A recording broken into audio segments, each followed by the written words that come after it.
Yeah, he does. Hey, your great outing, man. Your every 5 days coming to Jesus meeting is a must. Another great outing, man. See. Absolutely. And after the first inning, you thought, oh boy. Yeah, but he settles in and He cranked it out. All Good job. for naught because the Phillies end up losing. Wow. We're not even 2 minutes into the show, Johnny. Unbelievable. This show's going to get weird. It was a late night. The show's going to get very, very strange because of the lack of sleep for some of you.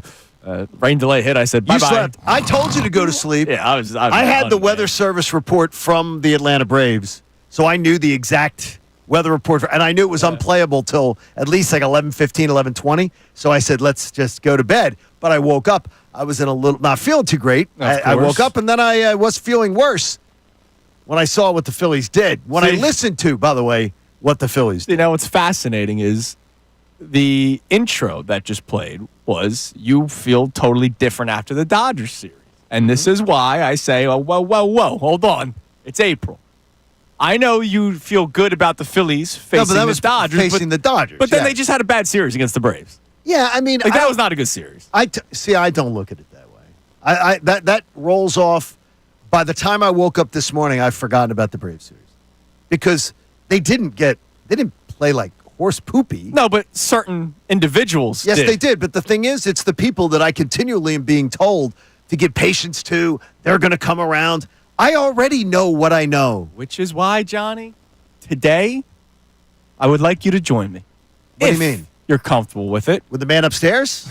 Sure, Yes. we can pray together. I don't hold hands when I pray. Today, my attention is on Dave Dombrowski. Oh. And I'm not happy. Bring it. And look, let's get the niceties out of the way here. Dave Dombrowski going to be, if not already, is he in the Hall of Fame yet? He is a Hall of Famer. He's going to be in the Hall of Fame. Yeah. And he's done a very, very good job here. Interesting. Remember the worry when he came in here? It was going to be he was going to blow up the minor league system. Minor league system's looking pretty good. You have a well, yeah. I mean, and we're going to credit the general manager now, Preston Mattingly, for that because he took over the minor league system and then got the general manager's job. Right when Sam Fuld got moved off because they had to give Preston Mattingly that job. But Miller and Painter were before these decisions. No, but the development of players that all of a sudden looks like it's legitimate. Yeah, gotcha. That's Preston. But Dombrowski brought him in. If you remember, okay, he gets credit for the hire. If you remember, before Dombrowski, but not credit for the work. John, when Dombrowski came in here after his first season, they put out the big PR statement. The Phillies have parted ways with, and it was this guy was with the organization for 33 years. Oh, he did. Yeah, he This cleaned guy house. was organization with 28 years, and I don't want to ever see people lose their jobs, but. Name me the strong farm system over the last 33 to 28 years other than one little stretch with Ryan Howard and Chase Utley and Jimmy Rollins, obviously. Thank you. So I turned my attention to Dombrowski today. As great of a GM as he is, or president of baseball operations, Pobo, he deserves a lot more heat for what we have seen so far this season. He does. 8-4, great start record-wise. Love it. But you notice issues with this team, and they are the issues that non-Pobos, like me, like John, like Connor, like everybody that listens to the show, texts in, tweets in, calls in, watches Phillies games. Even if you don't listen to the show, you should. If you were not a part of the show, we all knew that there were issues with Alec Bohm. We all knew that there were issues with Brandon Marsh. We all knew that this bullpen that you did not address other than Romano, who actually did well yesterday. Yeah. That was the only area you addressed, and you're seeing the bullpen have their issues. Despite the 8-4 record, it has not been a smooth ride. And the whole running it back, which we found out was going to happen right after the Alec Bohm trade rumors kind of evaporated. You knew that some of these issues, like Brandon Marsh wasn't going to all of a sudden turn into a good baseball player. Now, some people believe that he had that opportunity. His ceiling, if I hear Brandon Marsh and ceiling one more time, here's the sound. That's Brandon Marsh's head. He's hitting the mediocre ceiling that he's at. That's it. He's there. The ceiling's been reached. And he is 0 for April. Do you know how many players in Major League Baseball are 0 for April with his many plate appearances? One. Him. 0, other than him. Yeah. It's a disaster. Stop it. Stop force-feeding Brandon Marsh trying to justify the Logan O'Hoppe trade because you saw it again last night. One player has not reached their ceiling. Yohan Rojas deserves at least as much of a chance as Brandon Marsh has ever got He with has his to be in the skill set. lineup. He has to be in the lineup. He has an tonight. eye at the plate. He's learned how to bunt. They sent him to learn how to bunt. He learned how to bunt. He knows the strike zone, unlike Marsh. He gives them the lead. He hands them over a lead just by working a difficult walk. To me, I'm so tired of it because it's absolutely trying to cover their ass. Yeah. So bring it on. Dave Dombrowski needs some heat here. Now, I also disagree with you. I think he's done a good job here. He has not done a great job here. I mean, they got to a World Series in If we did a NLCS. T, They won if we 95 did a, games last okay, year. we do a T chart. Yeah. We do a T chart. I don't do it now. Okay. Just the thing. I would love to hear your T chart of the good and the bad.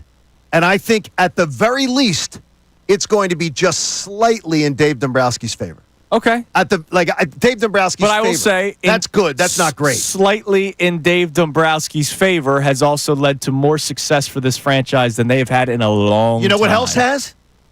How about 35% more payroll? Yeah. How about buying players? That's what he's got to do that the guys in front of him didn't get to do. And connections with agents. I got you. Matt Klentak had no cachet in Major League Baseball, and that's why he was a mess. I'm going to tell you flat out. If Matt Klentak had 35% more payroll, he absolutely would be able to get players. Right, but he didn't have a different owner. So you know why Matt Klentak didn't get that payroll? Because the owner didn't trust him to have that payroll. Yeah. Two, Klentak thought at the time his message was they weren't ready to win, and they weren't. They waited to spend till they were ready to win. So let's not act like having a third extra payroll to spend hasn't been the difference, because where has this team improved? Bryce Harper paid, JT Realmuto, the Castellanos, Schwarber. By buying players, I'm going to tell you flat out, I absolutely would trust Connor Thomas to have as good a hit rate buying talent as I do Dave Dombrowski. Strongly by the disagree. way, I don't. Buying proven major league talent.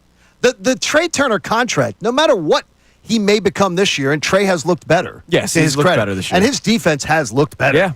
Yeah. It's still a bad contract. That's a bad contract. unless he turns things around. Yeah, I mean. And then we'll see. At 30, you have too many guys that are going to be paying at 38, 39, which is ridiculous. Yeah, but that's 2 years, 12 games into a double-digit That's also year all contract. over the league, right? Like Vlad Jr. got a 15-year or 14-year contract. Right? And this isn't the first time. Pujols. Think about all the long and most long-term contracts like that are disasters. Yeah. All right, so coming up next, I want to have a lot of attention on Dave Dombrowski today. No, we're not calling for his job, but he needs... Absolutely not. He's done a good job. Yeah, but he needs to be called out for the things that we were worried about. Logical fans, not, but Brandon Marsh has cool hair. The logical fans that actually have been following the sport, there were a lot of concerns going into this year following last season.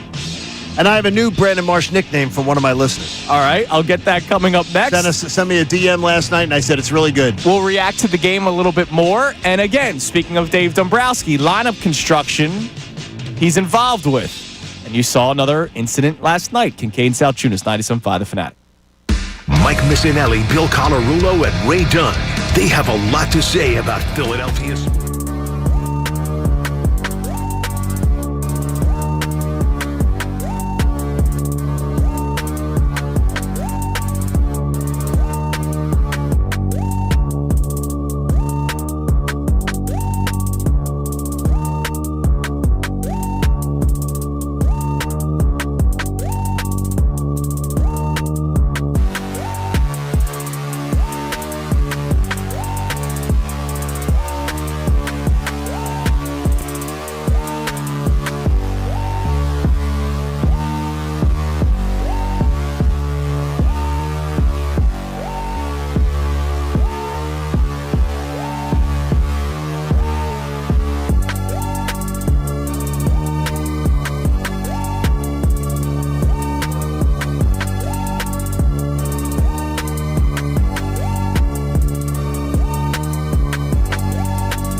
Here on Kincade Salciunas, 97.5, The Fanatic. So last night, Phillies lose to the Braves. The rain delay hits. Was the sixth inning because Luzardo goes 6 strong. The rain delay hits. And by the way, he was motoring at that point, which is what's disappointing about it, but it happens. And then they don't resume till almost midnight. And so the Phillies end up going to extra innings. They do take a 3-2 lead in the top of the 11th inning. Johan Rojas worked a good at-bat and got walked with the bases loaded. Runner scores to make it 3-2. This after Alec Bohm could not hit it deep enough to even drive in a run.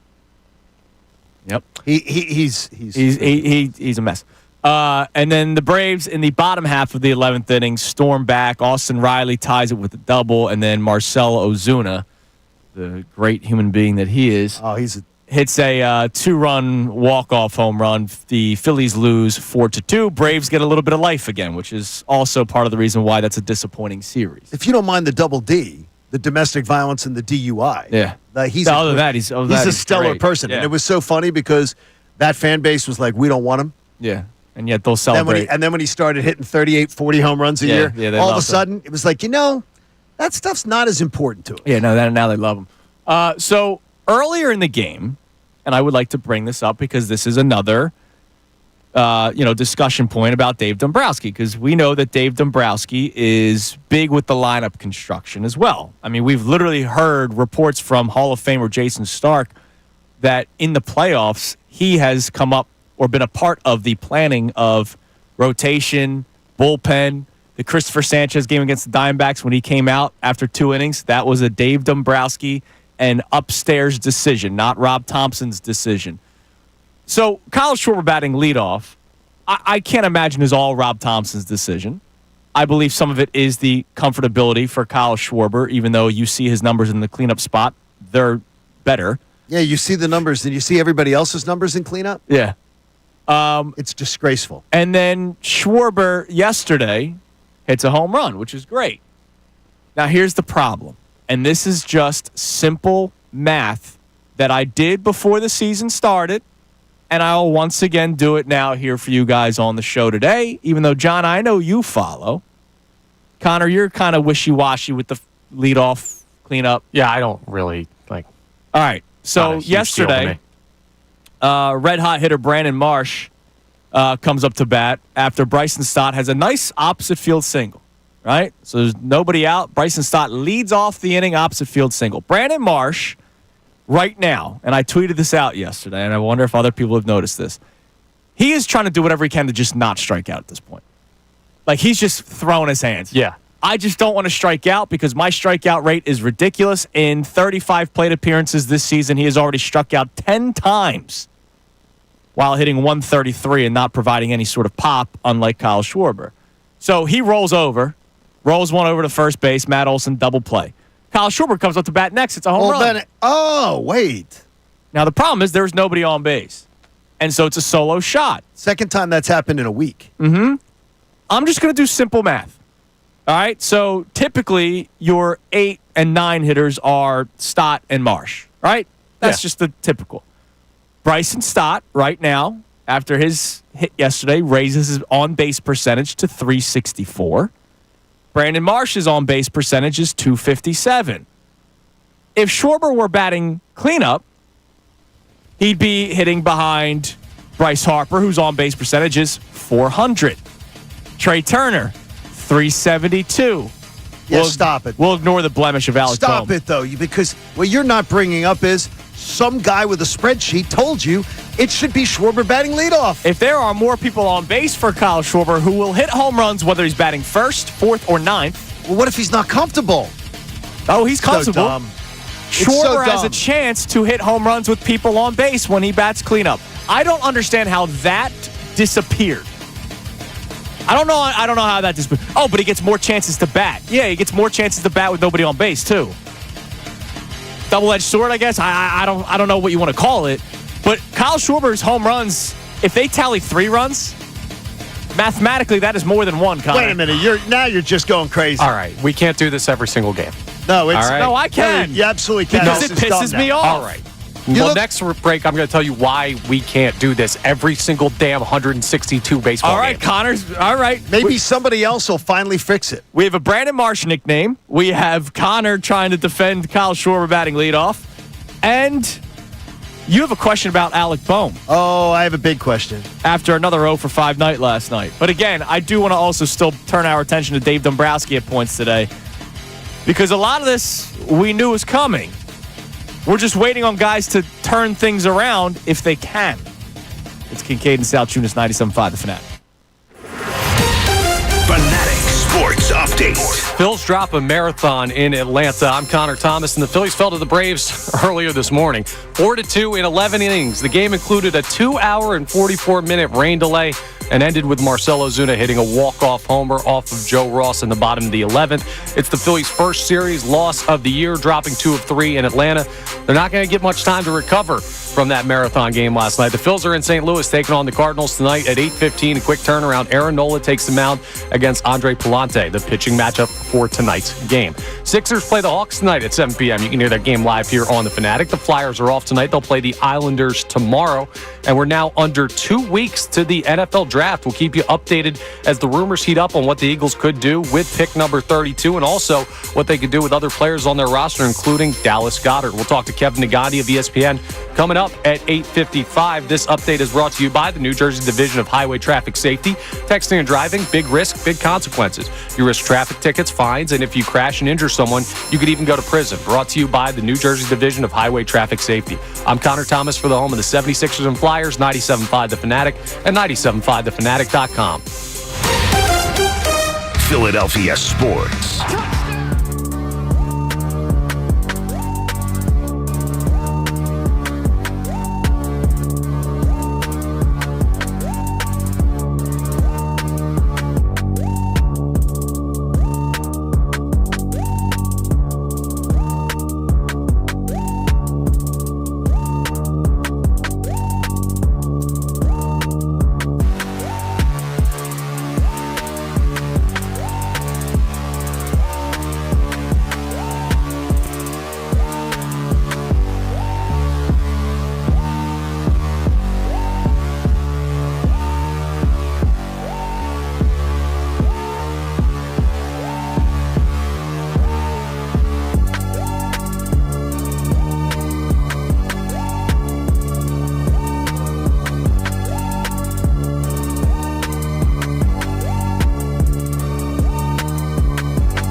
fanatic. So we got a lot to run down here this segment. So our first question for you to start the show is, how much blame or how much attention are you going to start giving Dave Dombrowski? Even though they're 8-4, and even though I believe still that they will win 90-plus games, and even though I still believe they will win this division, they're going to have to make a lot of changes during the season that probably could have been addressed before. And, we probably could have.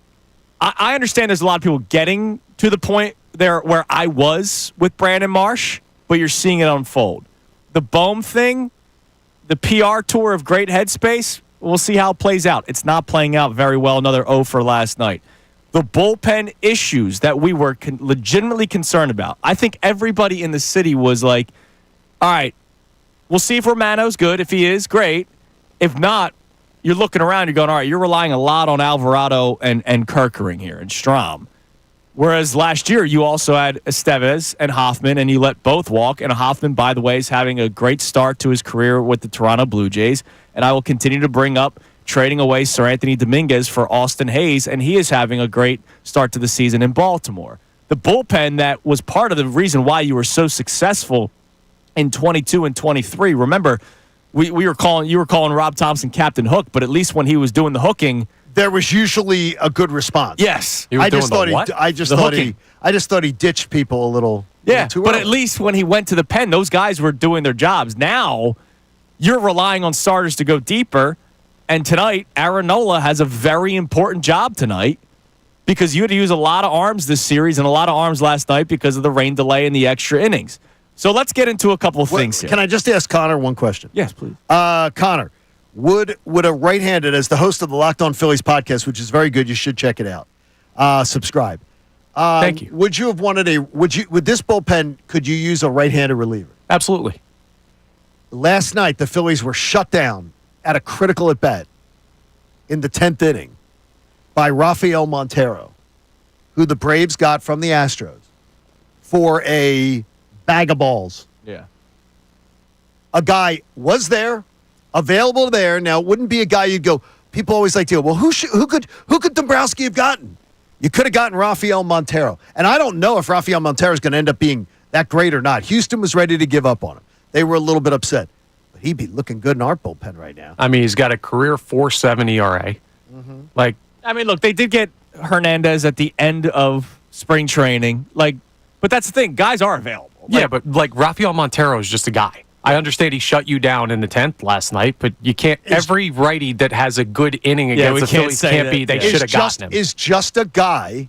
Well, usually I'm always told, well, who's there? Who's available? Here's one, and he's better than. I'll tell you this. I will tell you that Rafael Montero is better than some of the guys we have in our bullpen. Sure, and he's worse than some of the guys. I understand he's not a Aroldis Chapman. He's not Mariano Rivera. I understand it, but he would be. They're righty deficient, and he'd be a guy that could actually potentially do it. Last night he made the Phillies look dumb. They're righty deficient if Romano doesn't turn into something. And again, he had a nice outing yesterday, so hopefully he can build off of that.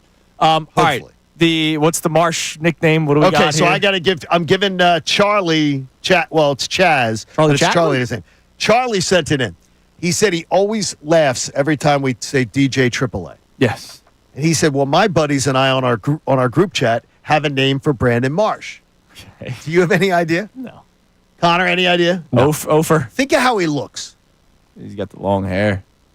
ZZ Flop is what they call him. I got to tell you, I told him, I said, Charlie, you're getting the credit for it? Charlie is getting the credit. Charlie is an exec with a major shipping company here in town. And Charlie, we love you listening every day. There's a Jason Worthless joke out there somewhere. ZZ Flop is a pretty good one. I got Connor on that one. Just saying. Gotta love nicknames. All right. And now the Schwarber thing. So I get it. We can't do the whenever he bats leadoff, whenever he bats fourth. But all I'm trying to say is this is not new energy. This is same energy that I've kept since they've acquired him.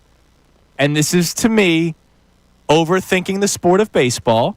Yep. I understand batting first means extra opportunities to swing the bat. I understand the math behind it. There's also math behind if Kyle Schwarber's batting fourth, that means the guys at the top of the order could be on base more, which they will be statistically since the the dawn of time, usually the better hitters are at the top of the order and the lesser hitters are at the bottom of the order. So if Kyle Schwarber bats fourth, that means the guys that are hitting 1, 2, 3 might be on base more than the guys that are hitting seventh. And by the way, the guys who hit up at the top of the order are guys who get on base a lot. Yes, sure. Absolutely. So here's the thing. Okay. The Kyle Schwarber issue is more aesthetic than it is reality. Okay? A lot of people, like, he's a big boy, and people don't want to see the big boy bat leadoff, and that's fine. I get it. That's just baseball. That's how it's kind of been. In his career, Kyle Schwarber has 514 games batting leadoff. He has 84 games batting cleanup. So it's not an equal sample size. No, it's not. 84 is not even a full season. But over 162 games, his 162-game RBI average from those spots, 110 RBIs per 162 from the leadoff spot, 96 RBIs per 162 from the cleanup spot. Even if you say, okay, not a big enough sample size, those numbers could get better from the cleanup spot with Especially more. with who's on your team. I got you. It's a marginal difference. No, I know. At but best, marginal. Wouldn't the Kyle Schwarber home run with 2 guys on base have been better than a solo shot? And Yeah, wait, but you statistics class, you can't do that, Connor. You just did something completely in error in statistical math. What are you talking Johnny, about? you got Johnny statistics coming after you. Hey, stats was one of my favorite Professor classes. Kincade. You absolutely cannot assume. You cannot translate when you have one set of data that is incredibly heavy and you got another set of data that is very, very small. You cannot extrapolate the small data to reach that data and then come to any conclusion. What do you mean? That's The amount of times that he's bat leadoff, you cannot say, well, he's only had 50 games here, but he's had 300 games here. So all we do is take the numbers that he's done in 50 and multiply it by 6. No. That's that is not legitimately statistics.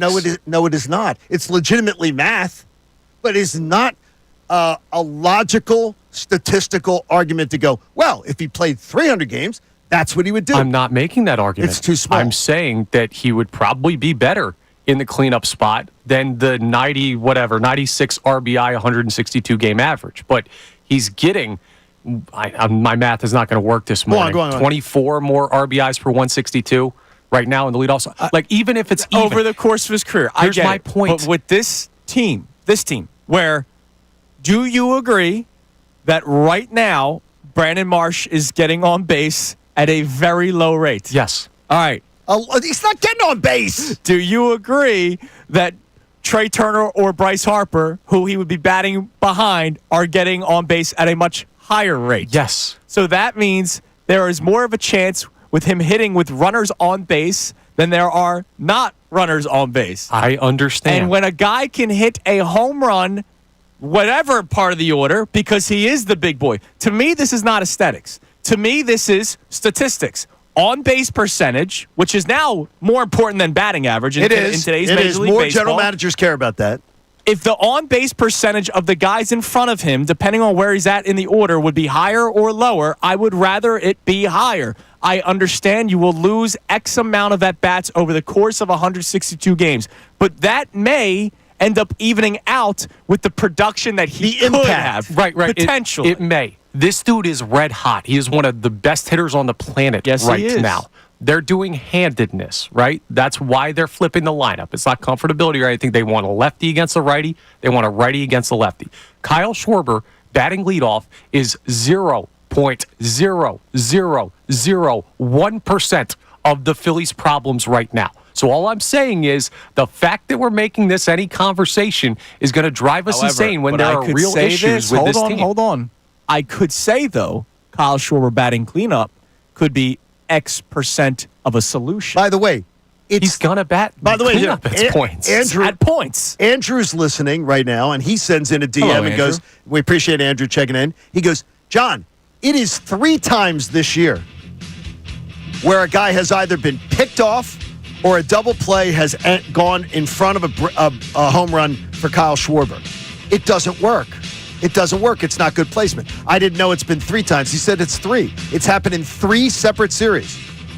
Well, that's not where he's batting. You got to be more careful on the base paths with Kyle Schwarber, whether he's cleanup or leadoff. Yeah. Like, that has nothing to do with where he's batting in the order. What? Wait a minute. There might be the also guys that are in front of you are more likely. The guys at the bottom of the order are more likely to get do stupid things or they're not as good on the base path. Bryce Harper? Then Bryce Harper and them. Yes, That's they're absolutely not true. They're more likely to be on base, Bryce Harper. Harper makes the worst base running decisions on the team. All right, come on. I'm going to do something very simple during this commercial that break. baseball guy yesterday. Find somebody who you love as much as you will find a way to love them. I'm going to hold on. During the break, I'm going to just do some very simple math with Kyle Schwarber so far this season. Yes. Also, you have a Bohm question, and we'll check our text messages, which I'm sure will be calm, cool, and collected here on 97.5 Fanatic. Tyrone Johnson, Ricky Vitalico, and Silvana Keller.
Fanatic. The simple math for Kyle Schwarber so far in 43 plate appearances as the leadoff hitter in the order, he has 4 home runs. In 13 plate appearances as the 4-hole hitter, he has 2 home runs. So 2 less in the 4-hole than the leadoff spot in 30 less plate appearances. Okay, Johnny, go after him. The Phillies numbers, and last night the great Scott Fransky gave them out in extra innings after I woke up. I put on the app and I'm just listening. The Phillies, what you also have to take into account is what do the Phillies have at cleanup? And is Kyle Schwarber fixing a cleanup problem? Kyle Schwarber's hitting like 400-something in cleanup and producing.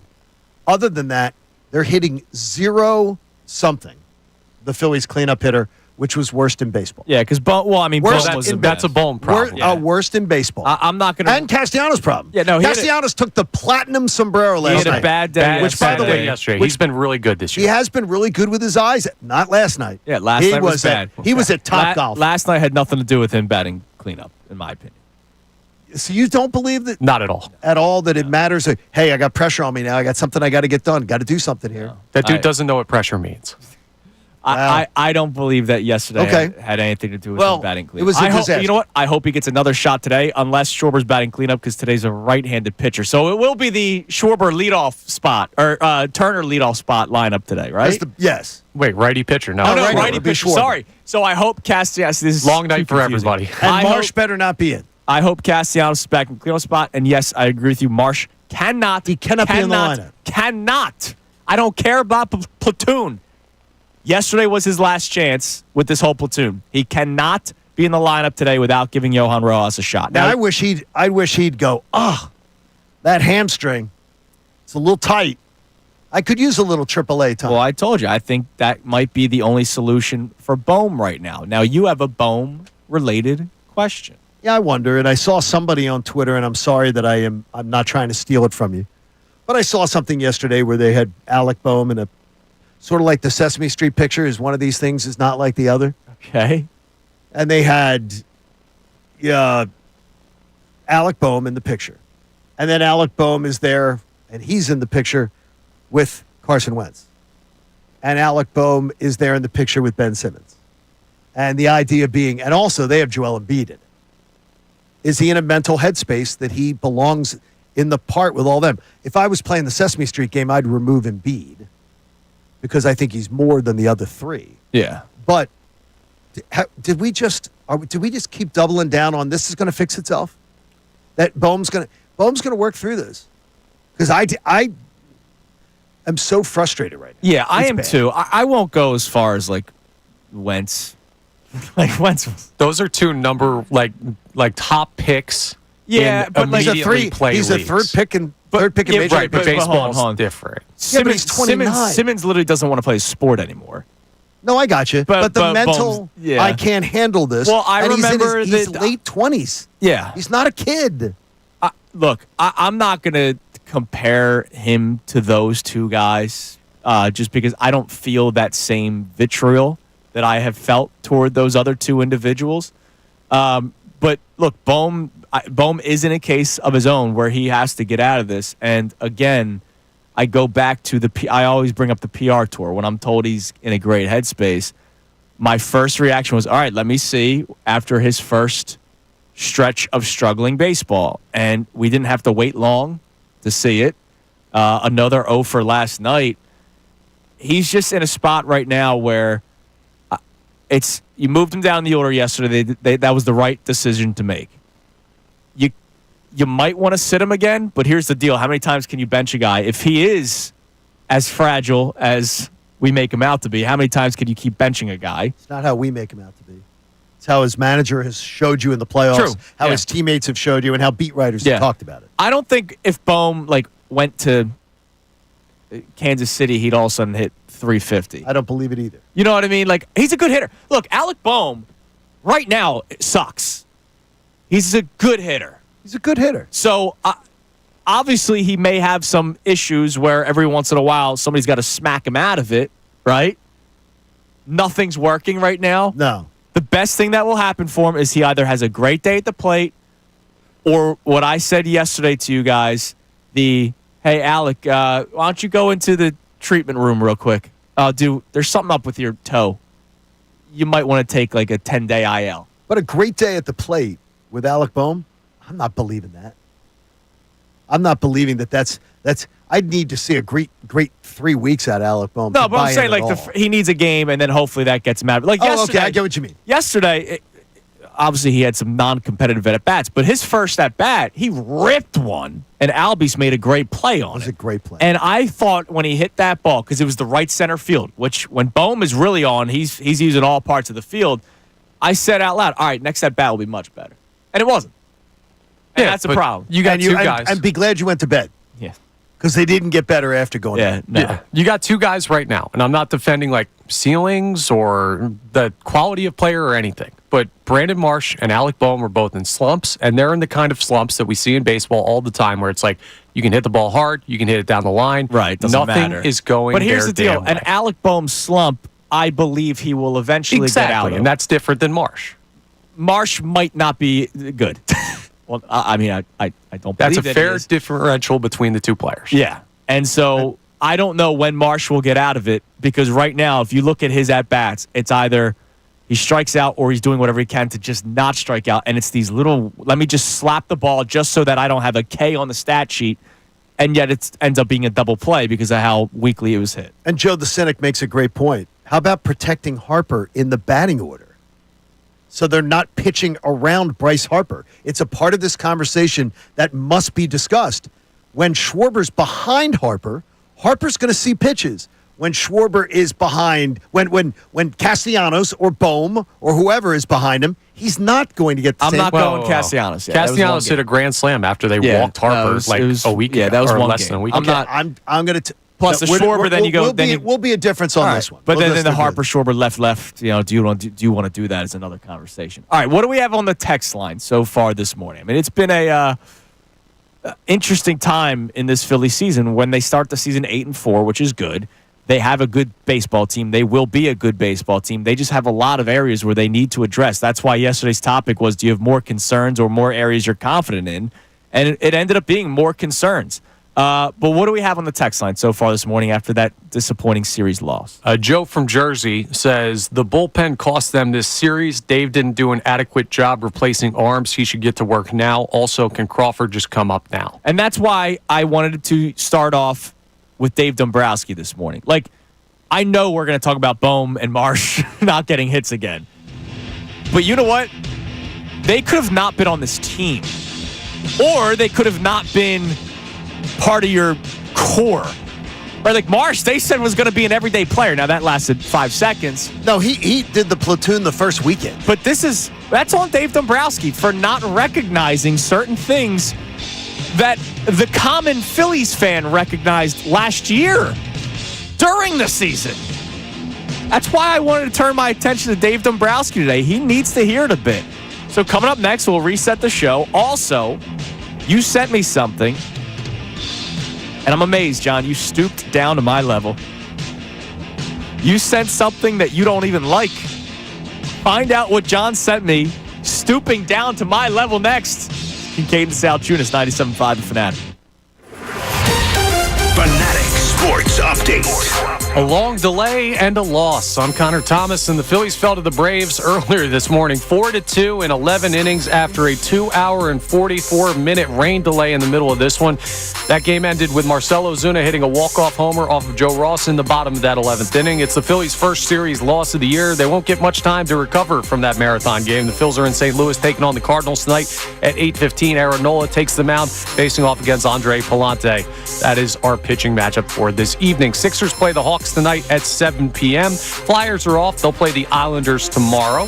We are now also under 2 weeks to the NFL draft. We'll keep you updated as the rumors heat up on what the Eagles could do with pick 32. And also, if there's other trades coming, potentially with a guy like Dallas Goedert. We'll talk to Kevin Negandhi of ESPN coming up at 8:55. This update is brought to you by Bradford White Water Heaters. When you need a new water heater, choose one that's built to be the best. Choose our friends over at Bradford White. I'm Connor Thomas for the home of the 76ers and Flyers. 97.5 The Fanatic and 97.5thefanatic.com. Hall of Fame.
You're I in don't, a, I don't you're really in a know good how to. mood, though, I don't really right? know how to explain. I was here.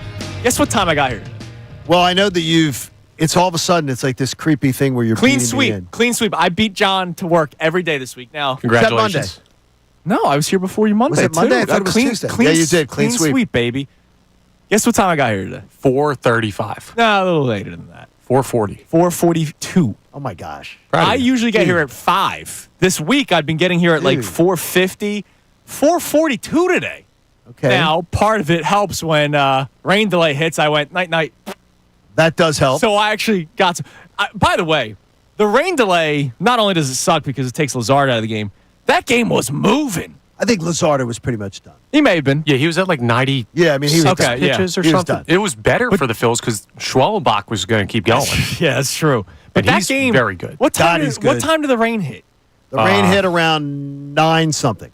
And the game started at 7:15. Oh, the game was- I mean, yeah, I that mean, it game was was flying. Yeah, because no one was hitting. And then all of a sudden, here comes the rain, and then I went. I went night. I kept saying because my buddy is the engineer of their radio network, and I'm like, okay, what's the weather looking like? And he literally just sends me the links and goes, okay. Yeah. And I said, it was the 5th inning, and I said, be a good spot to get a run here because the rain's coming. And that game would have been done.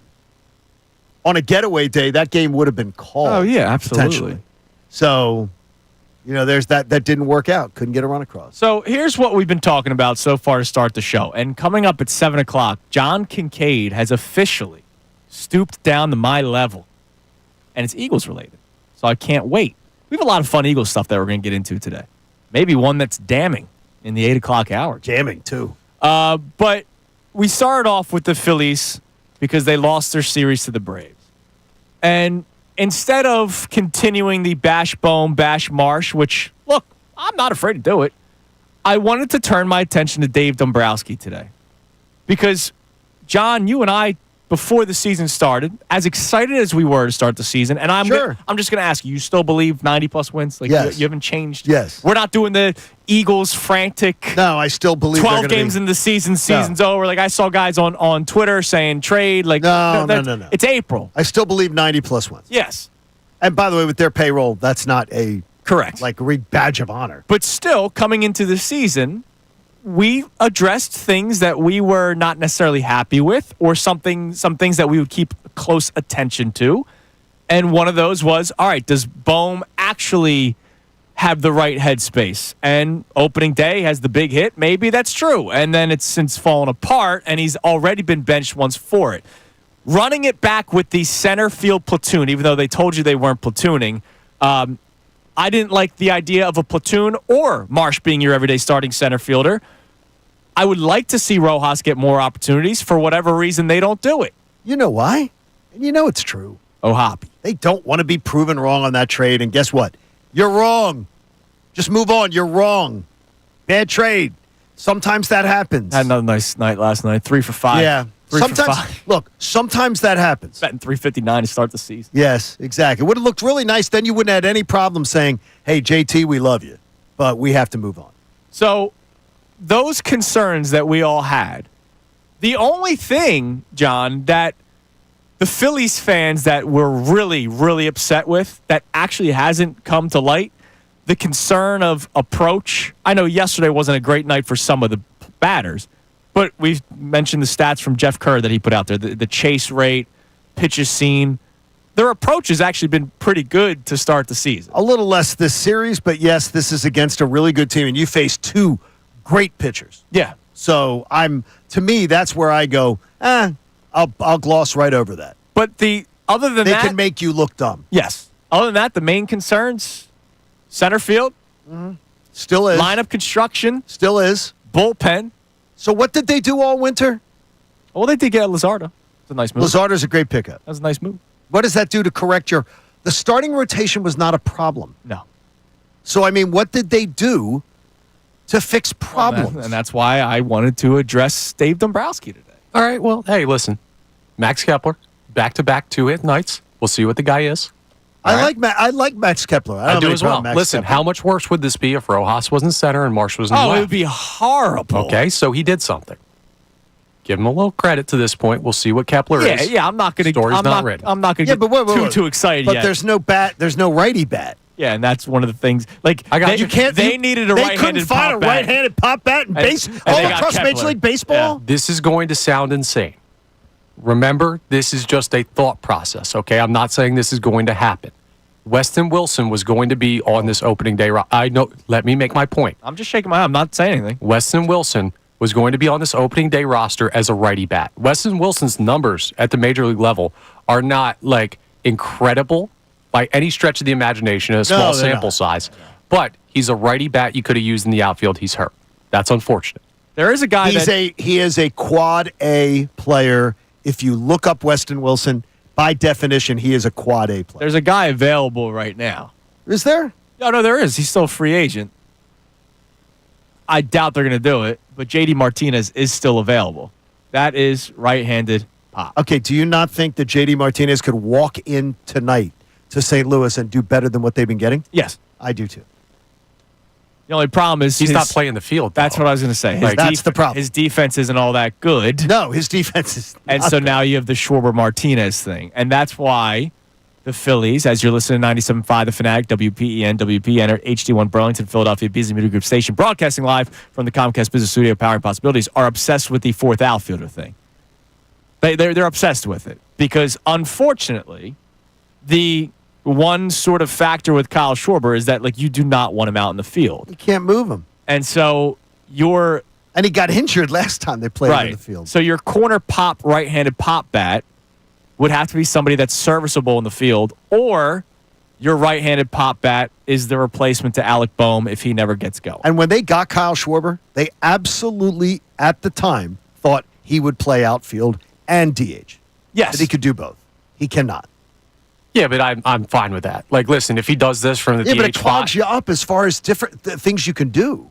Your flexibility. I guess, but I'd be fine being. Nope, I almost said it. I'd be fine being clogged. Nope. What do not you mean? gonna say it. What do you mean? You guess? I am. It does. It does. There's no guessing. Yeah, but it like clogs if you my up. permanent DH is Kyle Schwarber, that is no, not a I'm problem. cool. Right. I'm cool. No, with we that, understand. Yeah. But this team has other things that if you had the ability to move Schwarber around, your lineup could potentially be significantly better. Yeah, but I would take Kyle Schwarber over a guy you can move around right now. That dude is one of the best He's hitters on amazing. planet Earth. They're going to wish they'd Look, signed him. This could end up eventually getting back to like the decision to not bring back Rhys Hoskins. Like that, it could come back. Honestly, it could. Yeah. Like, you know, as you have pointed out numerous times, Rob Thompson has. Rob Thompson has said it multiple times on record. Yeah. Our lineup is better when Reese was in it. Duh. Yeah. Again, duh. But Rob Thompson didn't have a say in that. But Harper has been in the field an exceptional first A baseman. better fielder than Hoskins by a mile. Yeah. By a mile. And so this is where like you start going, all right, should they have kept Hoskins and kept out Harper in the outfield? Well, then they couldn't. Or- Remember, they couldn't have used him Right. because of the injury. Right, exactly. Yeah, so it's not as simple as just like Rhys Hoskins is good. They should have kept him. Right. But So looking Rob back- Thompson, it was. Well, Rob they're- Thompson, you very rarely hear a manager in baseball call out the front office. saying our lineup would have been better with Our Reese. lineup would be better with Yeah. Reese Hoskins in it. It's That rarely happens. lineup construction was one of my biggest concerns coming into the season, other than just me picking on center field. And right now, again, they're 8-4, but you're seeing it how some nights it can impact you. And I understand like the love for Edmundo Sosa, like, you know, again, he's a bench player for a reason. You got to find a legitimate option, a real platoon, like a Jeff Jenkins, Jason Worth platoon, where Jenkins hit well against right-handed pitching, Worth hit well against left-handed pitching. Not Brandon Marsh will play against right-handed pitching and go 0 for 4, and Rojas will play against left-handed pitching, and you hope that he puts together good at-bats. That's not the platoon that I like. I'm pro platoon if you have the horses for it. I've seen them win a World Series with a platoon. But when your platoon is two okay players, that's not that good. Yeah, totally fair. And that falls, again, on Dave Dombrowski. All right, you stooped to my level, Johnny. I did, and I knew you'd love it. Johnny sent me power rankings yesterday. Oh, hell yeah. Kind of. Kind of. I knew you'd like it. And Patrick Doherty does some nice stuff with Roto World. He Yes. is good. If you were into, I'm not into the what used to be rotisserie football. Yeah. I don't do fantasy football that much, but I love betting apps. Yeah, of course. And I love my Bet Parks app. And Patrick gives me tips that help, I think, when you're betting. If you follow him, he's a good follower. I like that. He did the NFL head coaching rankings. And Connor, did you look at it or not? Nope. Okay, good. No, you sent it just to me. I sent it just to you. And I think this is good because if I was to say to you the number one coach in the NFL, we all pencil in Andy Reid with a Sharpie, correct? Yes. Even though the Eagles beat them in the Super Yes, Bowl, he's it is still Andy Reid. Your whole reputation matters. Yeah. Your whole thing. Who would you have number 2? Connor? I would probably still go with McVay. See, I'd go Harbaugh. John Harbaugh, probably. Yeah, Harbaugh's a good pick as well. That's where I'd probably lean. What about you? Andrew, if you know the list. I like but- Harbaugh a lot. Connor, you picked the 2, though.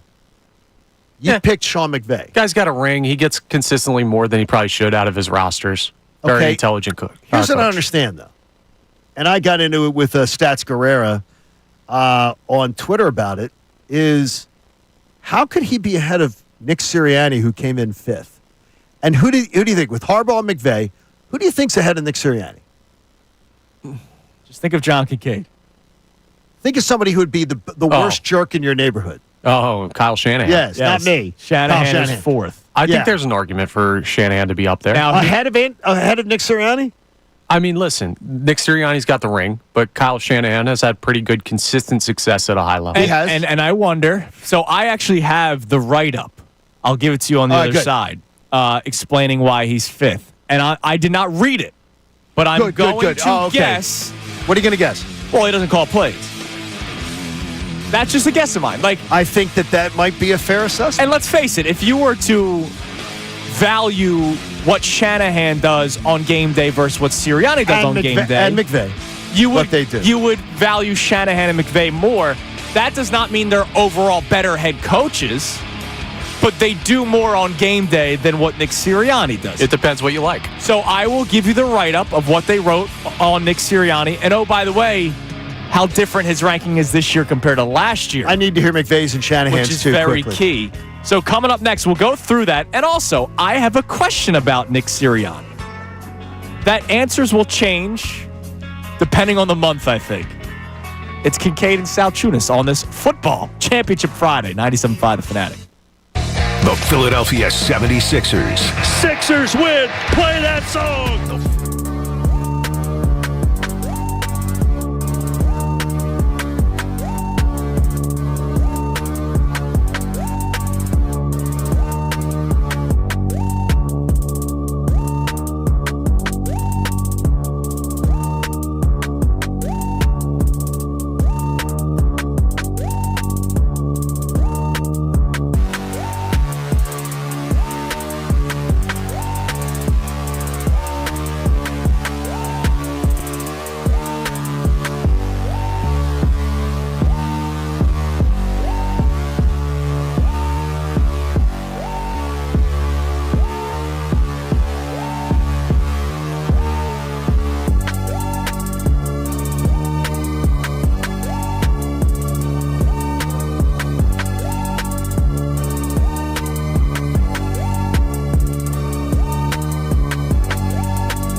Fanatic on this football championship Friday.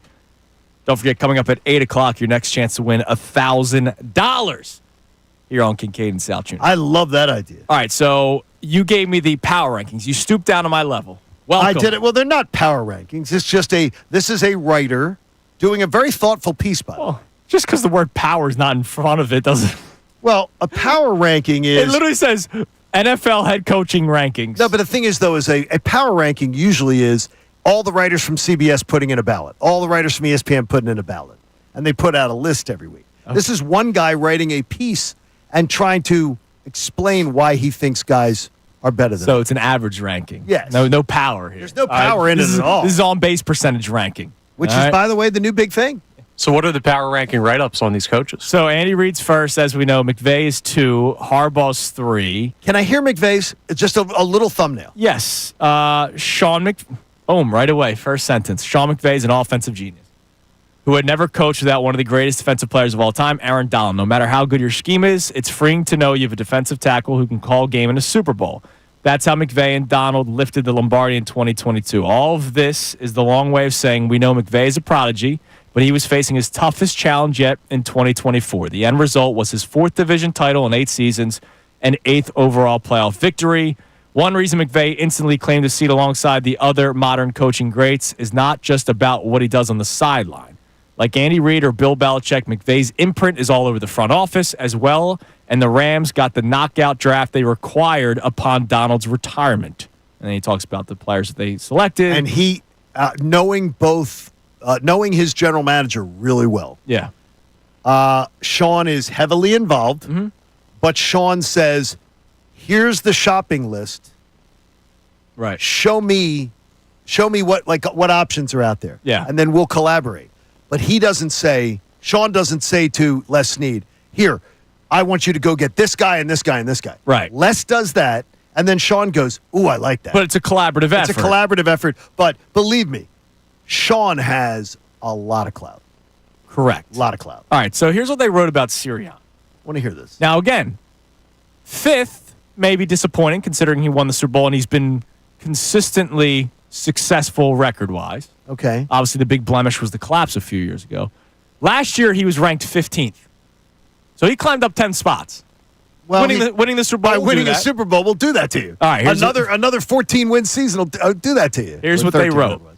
Nick Sirianni was almost let go following the 2023 season. It seems crazy to say now, but it's not an exaggerated memory.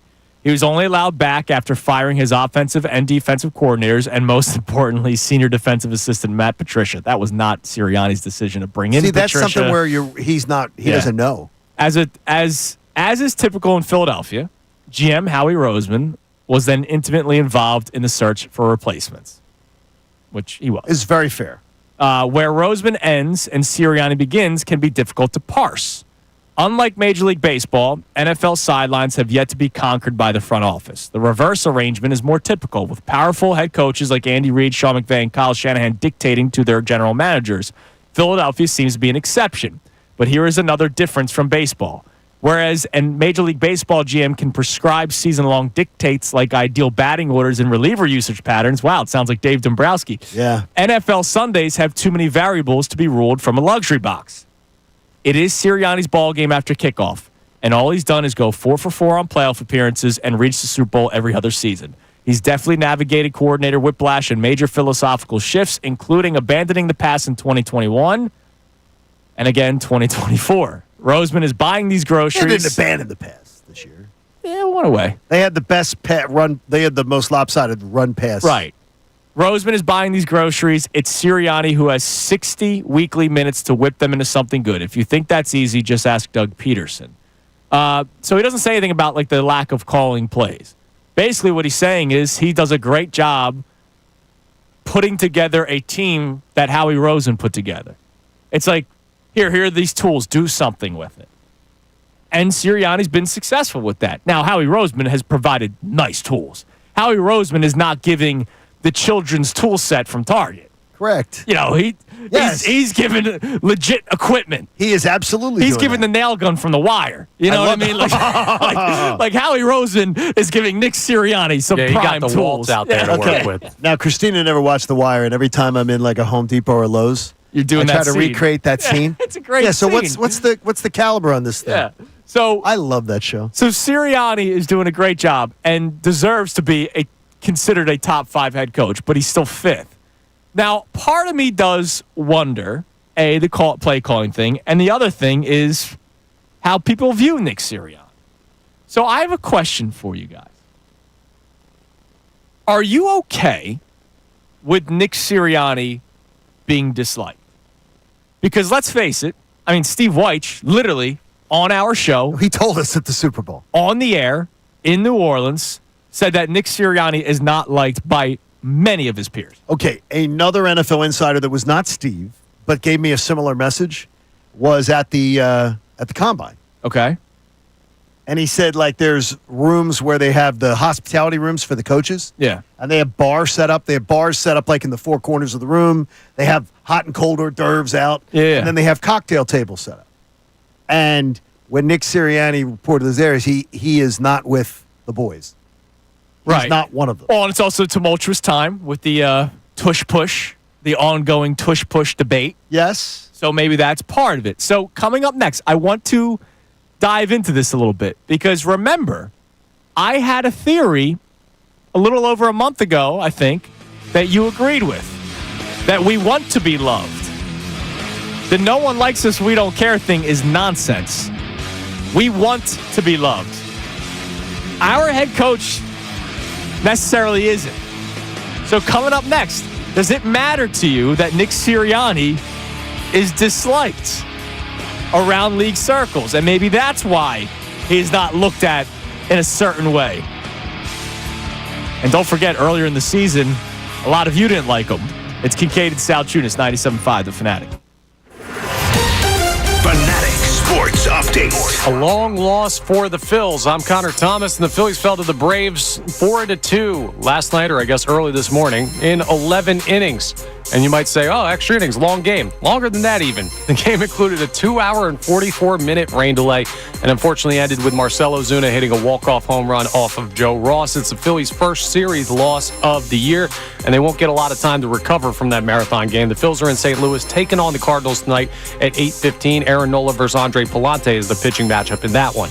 Sixers play the Hawks tonight at 7. You can hear that game live here on the Fanatic. Flyers are off. They're going to play the Islanders tomorrow, and we're now under 2 weeks to the NFL draft.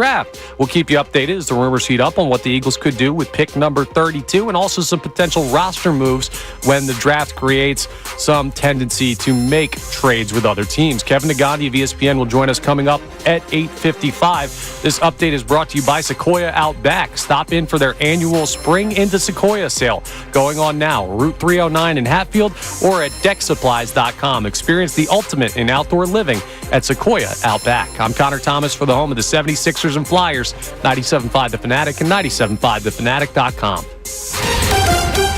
Ricky Vitalico. The way this Phillies team plays, it feels.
is the biggest crock of Biggest lie ever told.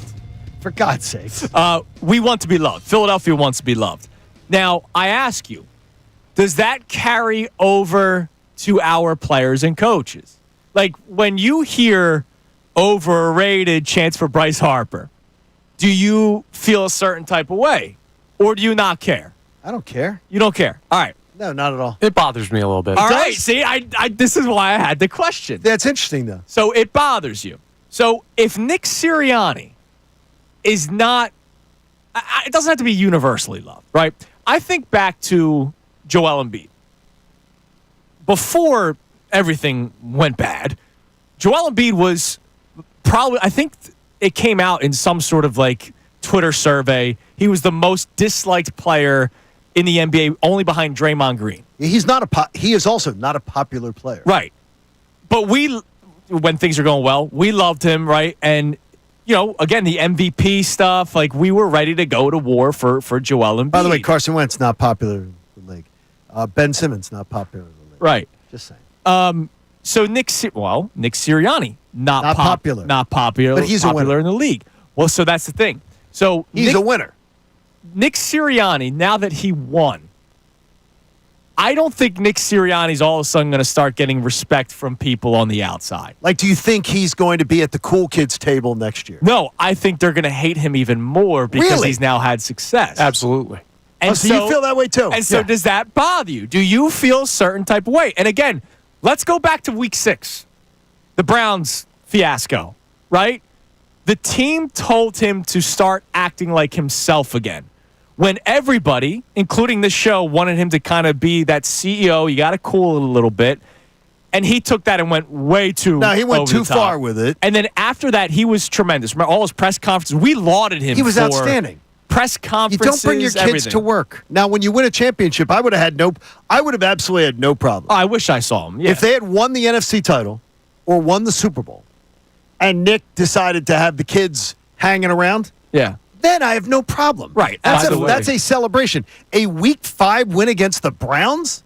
Dude, just do your job. So, Connor, does it bother you when it comes to Sirianni? Not remotely. All right, why? And it doesn't bother me with Embiid because these are different conversations. Okay. So Jalen Hurts' criticism bothers me because the criticism around Jalen Hurts is not, I don't like the guy. The criticism is he's not a good quarterback. Right, which is incorrect. Exactly. If there's factual evidence to the contrary, a good player is called a bad player, that bothers me. When you say Okay, Bryce, that's interesting. Yeah, like when you say Bryce Harper's overrated. No, he's obviously not, you morons. Right. But if you don't like somebody, that doesn't. I But don't care. let me ask you something. What if there is somebody on the outside? And I'm not saying this. I'm just asking the question because you know it's going to come up on NFL Live. There's going to be some hot take podcast, you name it. There will be somebody at some point this offseason that will say, Nick Sirianni should not be considered a top 5 head coach. Look at the roster he has. Anybody could win with that. And did he really call the plays or was it Kellen Moore? Blah, blah, right? Like they'll ignore the whole dagger thing.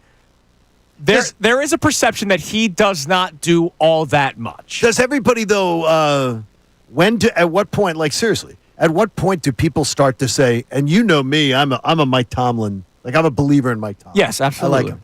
But at this point, Mike Tomlin, I mean, it's the year before the Eagles won their first Super Bowl. 9 seasons ago, he won a playoff game. He hasn't won one since. Right. In this town, he would have been fired long ago. He absolutely would have been. Long ago.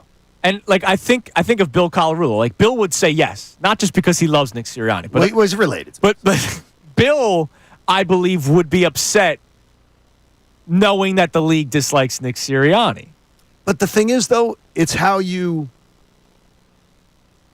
conduct yourself, and how you go about your business. And some people conduct themselves sort of like jerks in the workplace, Right. Or they show up opponents. I'm telling you, a major part of it, and I've had the discussion with Steve before. A major discussion was NFL coaches hated the mugging for the cameras against the Giants. Right, yeah. They looked at that as, I'm showing you up. We're showing you up. It was completely unprofessional. Fans here, oh, I loved it. Loved it. Until it went bad and then people don't love it then anymore. you don't love it. That was such a classless move. Well, and that's why. And I'm shocked he never took the time to fix it. That's why when I did the tease two breaks ago, a lot of people's answers will change depending on the month. When things are going very well, people love the mean mugging. As soon as it went bad, people were like, well, what does he actually do around here? What was the discussion we had earlier in the Braves conversation about Marcell Ozuna? I know for a fact in Atlanta, there was members of the fan base saying, get rid of him. Yeah, because he's a horrible He can't be human. here. Now, He that's is a little different. It's disgusting human being. It's domestic abuse. It's DUI. It's all. He's not worth the trouble. And then what happens? He hits 40 home runs. And he does it like 3 years. He hits 115 home runs over 3 years. Yeah. All of a sudden, the fans just find a way to put their selective morality aside. Yeah. You know, we love Brett Myers. We'll give Brett Myers the standing ovations and cheer for him wildly. Oh, that Odubel Herrera, though, we hate him. I mean, come on. It's that whole we love who we love. Well. And for Nick Sirianni, he hasn't gone. I think if Nick Sirianni had come out and said, you know what, I was an ass. I should never have done that to Brian Dable. I should never have done that. It was, I got carried away in the moment, and it won't happen again. I think then the getting into it with opposing players on the field is another thing that I've been told. Yeah. The way he gets into it where he has to have a grow up to go, don't get into it. Sean McVay is a holdback guy. Right. It's for officials. Sean McVay is not getting into it with opposing players, where opposing players are coming over and getting into it with the coach. Now, here's what's amazing. Sirianni has brought a lot of this upon himself, right? Like, he absolutely has. And I would still like him to act maybe a certain way, even though, again, he was spectacular week 7 on. That week 6 Browns game was the lowest point that I think he was at as the head coach of the Philadelphia Eagles. And like Rob Thompson, he runs an excellent clubhouse. Locker room. And that's the thing. Culture isn't sexy, right? Like, but it matters. It does. But when you do these rankings, right? Again, think about the guys that are ahead of him. Andy Reid, who might go down as the greatest head coach in the history of the sport. He should. And then it's offense, offense, offense. And then Sirianni. Like, that's interesting. Culture isn't sexy for people.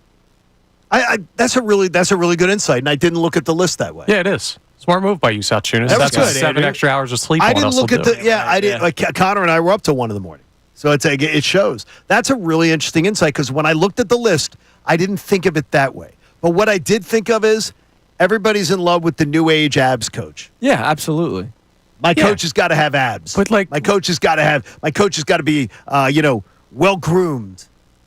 I don't care about that. Though. Owners do, but owners do. Well, clearly Jeffrey Lurie not because he brought him back and he got a Super Bowl for it. Like, I don't give a rat's ass if other coaches like Nick Sirianni, and frankly, I don't care how he acts on the sidelines as much as the average fan. He could pull out a Cowboys jersey and pee on it at midfield. If he wins, I'm going to love the guy. And in this city, he could be the most professional head coach in the world. But if he loses, he's going to get killed either way. Can I ask you a question? Both of you. Mm-hmm. If we were, let's say, through the grapevine, the bosses find out that we get a really bad reputation with the other stations in town, like in press rooms by the organizations, the way they look at us, Eagles, Phillies, whatever. Yeah, right. You don't think the boss would have a big problem with it? If we're pulling a 30 chair, that's different. Kick rocks. That's Right. different. That is absolutely correct. And the Eagles won the Super Bowl. Yeah, but I don't think he gets looked at that way. By his peers, but honestly, I don't care. No, I get it. Because and I understand. I again, totally this question is understand for your you. point. For you, I do understand your point, Connor, and I'm not arguing it with you. I look at it a little differently. Is that I want my football coach to be my CEO, and I want a brand ambassador that is absolutely going to conduct himself like a grown man. So, I want him to win. I want people to answer that question as well. We have our Philly stuff that we'll still address, and I want to get a text message here real quick, Connor. But at 610-632-0975, are you okay with Nick Sirianni being disliked? And not just like from Commanders fans, right? No, we're talking the league. No, he's not popular. And Steve Weiss told us at the Super Bowl. Coaches right before the biggest game. Do not like him. The other coaches don't like him. He's not like. And the thing is, to me, some of that's on Nick. But if he does a great job, and by the way, after he cleaned up his stuff, I am the first person to say, dude, that's exactly what I asked you to do. You did it, and you couldn't have done it any better. Yeah, absolutely. Then applaud Nick Sirianni. I still don't want to see him go and do the jackass routine anymore. Well, no, by the way, grow up and get past it. Just saying. All right? Okay. Every once in a while, you drop a just saying. You don't Just think saying. you don't think there's some coaches that are going to vote against the tush push because they don't like Nick Sirianni? No questions asked. There Sure. is. Right? Like that is like. Do you understand? Screw that guy. By the way, do you understand it? Yeah. I do. Yeah. I totally understand it. All right. But- What do we got on the text line, Connor? I do want to sneak a text in here Absolutely. about our Phillies or, of course, our Eagles. This Eddie from Camden weighs in on the Nick Sirianni conversation and says outside negativity and opinions don't weigh much when it comes to Coach Sirianni. He's rode the highs and lows, grinded his way back to the top. That resonates with us. Bad opinions are just like smelly pits. Even the best can stink it up for the rest of us. I don't totally understand that analogy, but he's cool with Well, that's the way. because you can't smell. That's true. He's cool with the way that people dislike Sirianni as long as he wins. I would just tell you this. Again, I as don't long as he believe. I don't wins. believe those are bad opinions that other people hold of him. But notice, as long I think as these he are wins. opinions that he created. It's a narrative that he created by his antics. Right. And he's never fixed it. But he's fixed it with us. But hold on. But I mean, he's never gone like, it would have been real good if he had shown a little grace to Brian Dable and said, hey, publicly. Because it was very public. It was public. I didn't mean to show up another head coach in the NFL. All right, Nah, well then, screw hold him. on. Next segment. Hold your Okay. tongue. Does he really have to? Does it matter? Does it matter? We'll discuss that next. Also, we'll check more text messages because I want the Phillies conversation to still be on the table. And if you want to chime in on this about Nick Sirianni, do you care whether or not he's liked or disliked across league circles? Forget fans of other teams. Forget Cowboys fans, all right? It is Kincade and Salciunas on this football championship Friday, 97.5 The Fanatic. We want to hear from you, so text us at 610-632.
here on Kincade and Salciunas, 97.5 The Fanatic. We check our text line here momentarily, but I want to revisit the question that I was mentioning going into the break. Does it matter to you that Nick Sirianni is not liked across the league? In coaching circles. And do you believe he should try to do whatever he can moving forward to get into the good graces of coaching circles? You seem to be saying yes. Well, here's what I would just say. Or at least not good, not like best friends. No. But just, I don't know. Obviously, the week before the Super Bowl, that was one of the top NFL insider reporters' opinion. Yes. That he knows from talking to people that they just do not like him. Right. So what I'm saying is, I think it would be great if, mend some fences, but don't change who you are, but don't show people up. Don't act like a jerk on the sidelines. Don't get into fights with other coaches' players. Just coach the game. Like, it's not, this isn't high school Harry. But let me ask you this. Right. Has he in any way impacted the Eagles' success because of those issues? I believe that he is, absolutely. Last year, 2023, he did not have control of his bus. And the bus ended up in a ditch with one of the most. Well, I'm talking about the league circles thing. His team, you're right.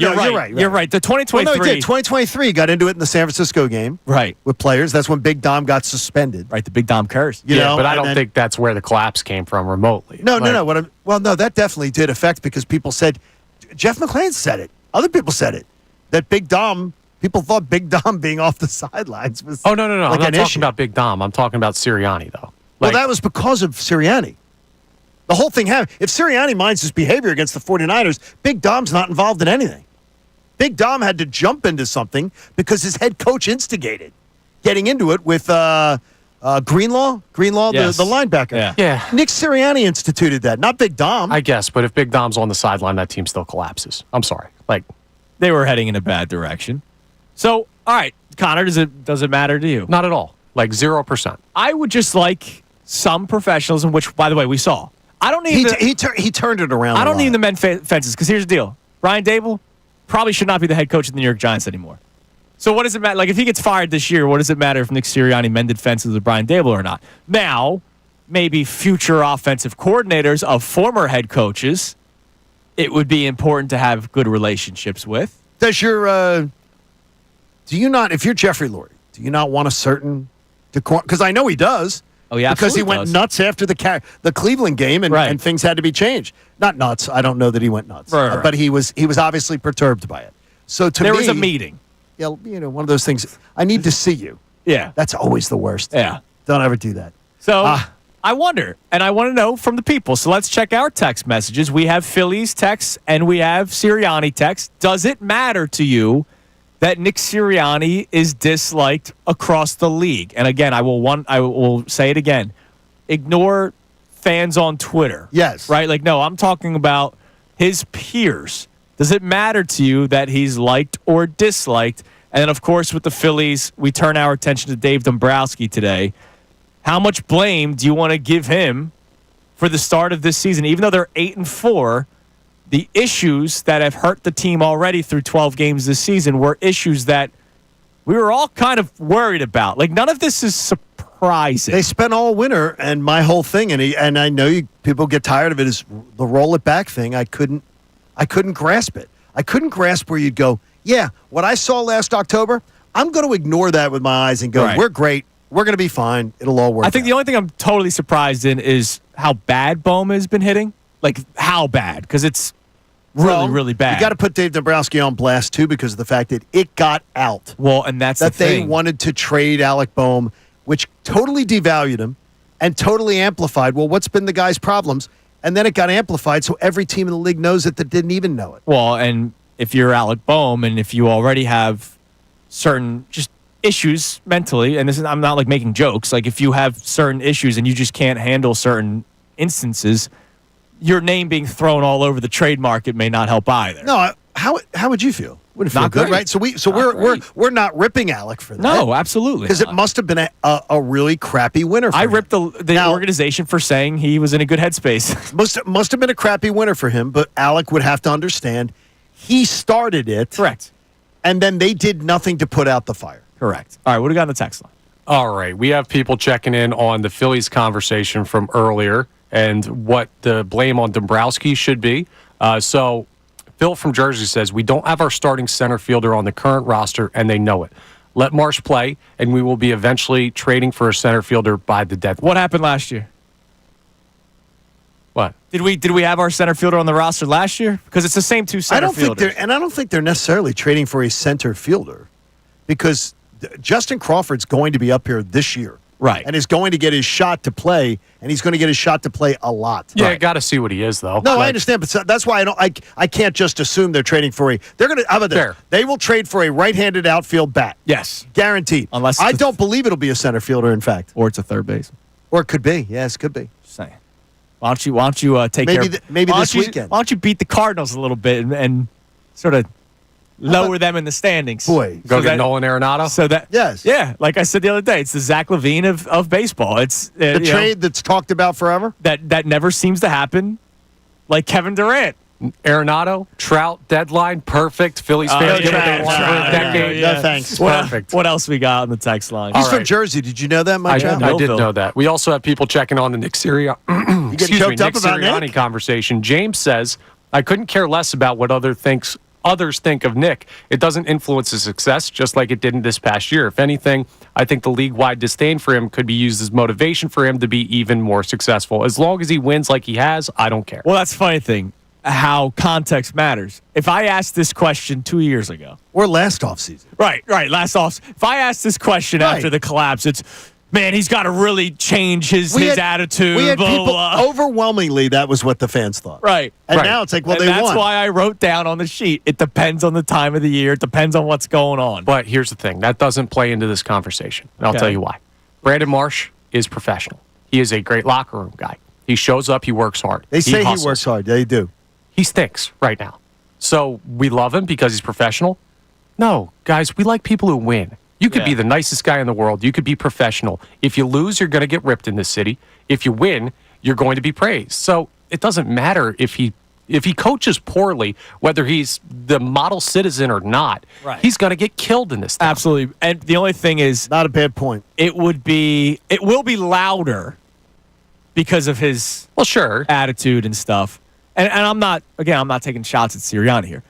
When you bring things upon yourself, it's like Embiid. Like Embiid, the Joel Troel, like It's just childish. eventually you're exhausted by it. And when Right. things go bad, which this year it did, the heat for Embiid gets turned up a lot more because he brought that upon himself. If he's how much heat did Tyrese Maxey get this year when he was struggling early on in the year? Like none. Why? Because he's a great guy and everyone loves him. Right, exactly. Eventually, it turns. And he Like plays. Brandon Marsh. Like now that people are finally realizing what I've been saying. He's not an everyday starting center fielder for a championship baseball team. I think people then reach to a point where they go, all right, we need to find something else.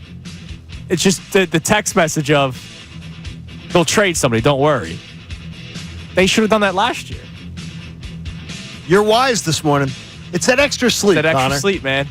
I was extra I was sleep. staying up through that rain delay and extra Well, innings. I didn't mean to get up. Honestly, it was just Fake not fan, feeling people too are good. talking. Yeah, that's what the people are saying. All right, coming up next. Did Haley call him a fake fan? We'll reset today's topics. Also, ESPN Plus account, Johnny. Don't worry, I'm your hookup. They I had I have one in oh, perpetuity. good, beautiful. There you go. They have a report on what the Eagles could do on draft day, according to league circles.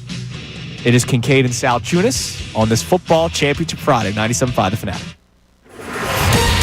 Fanatic Sports Update. A late night in Atlanta. I'm Connor Thomas, and this update is brought to you by Rapid Radios, their instant push-to-talk walkie-talkies, offering national LTE coverage. For a limited time, go to rapidradios.com now for 60% off and free UPS shipping. Add code radio and get an extra 5% off.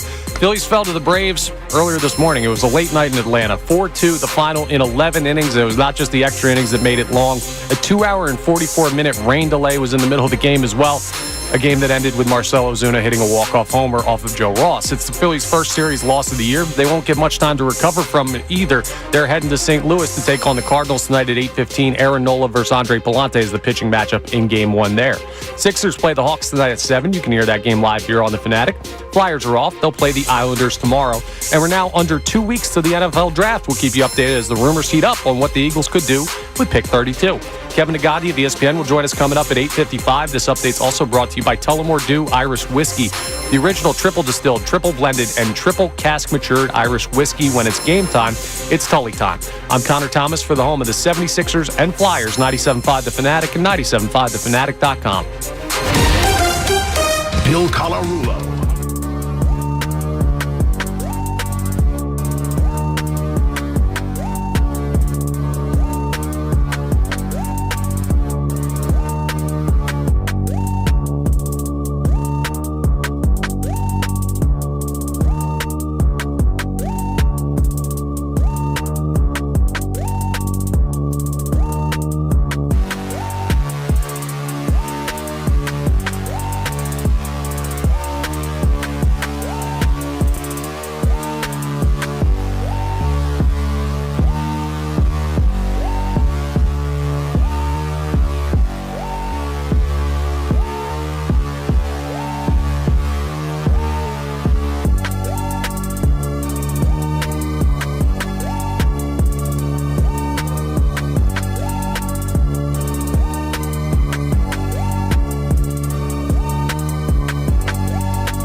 here.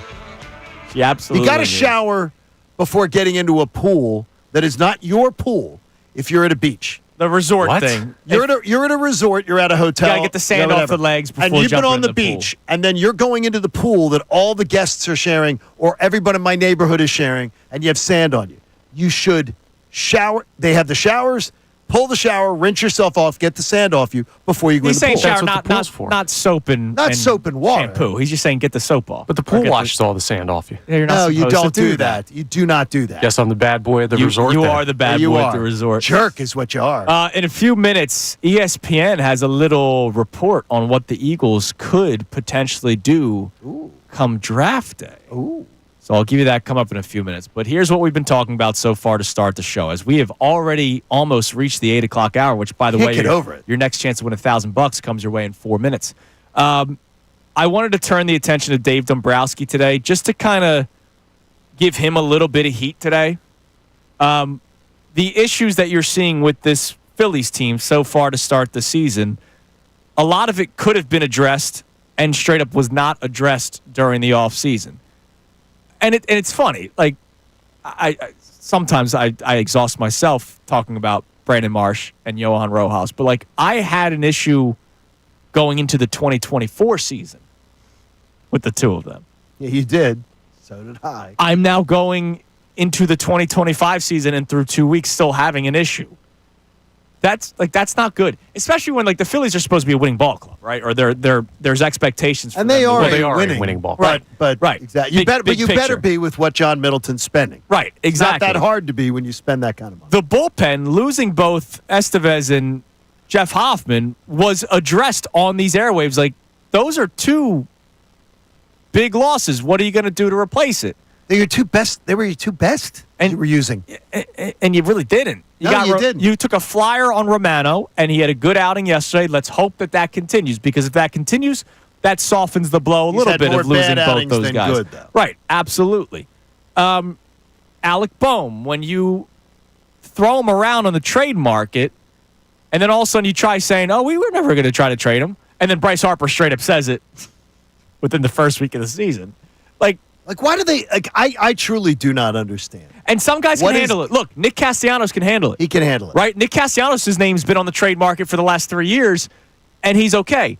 There are players that react differently. Trey Turner, year one of the big contract, literally needed a standing ovation to get out of it. And he has since been a better baseball player. There are some guys that can't handle pressure of big moments. There are some guys that can't handle pressure of big contracts. There are some players that can't handle their name being on the trade market. They can't. And I'm You not. got to know your players. And again, I'm not ripping the guys who can't handle it.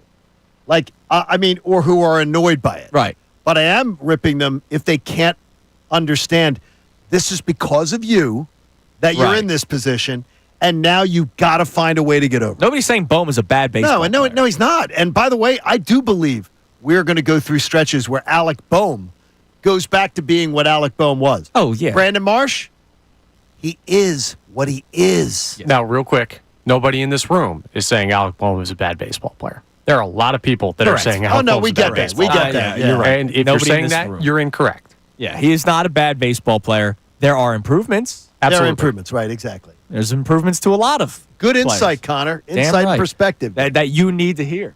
I heard it. Also, Eagles. So John sent me. I can't believe you did it, John. John, even though he's not calling it a power ranking, you're Well, it refusing to isn't. call it a power ranking. A power ranking is usually a poll of writers where they all vote and then they put it all together and then tell you what it is. gotcha. This is different. Johnny this sent me is a piece. a ranking from Roto World of the head coaches in the NFL. Nick Sirianni is 5th, which that's still very good.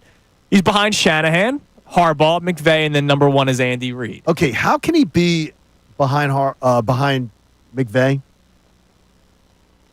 Well, I understood the reasoning for McVay. The fact that they had the youngest defense. I know he doesn't call the plays defensively, but you had the youngest defense. He's owned McVay. Yeah, but But he's owned McVay. But same resume, McVay does more, right? Right, and that's what it comes down to. I'm not going to deal with the philosophical because that could be like saying if Andy Reid had the Patriots roster all those years, he'd have 2 more Super Bowls than Bill Belichick.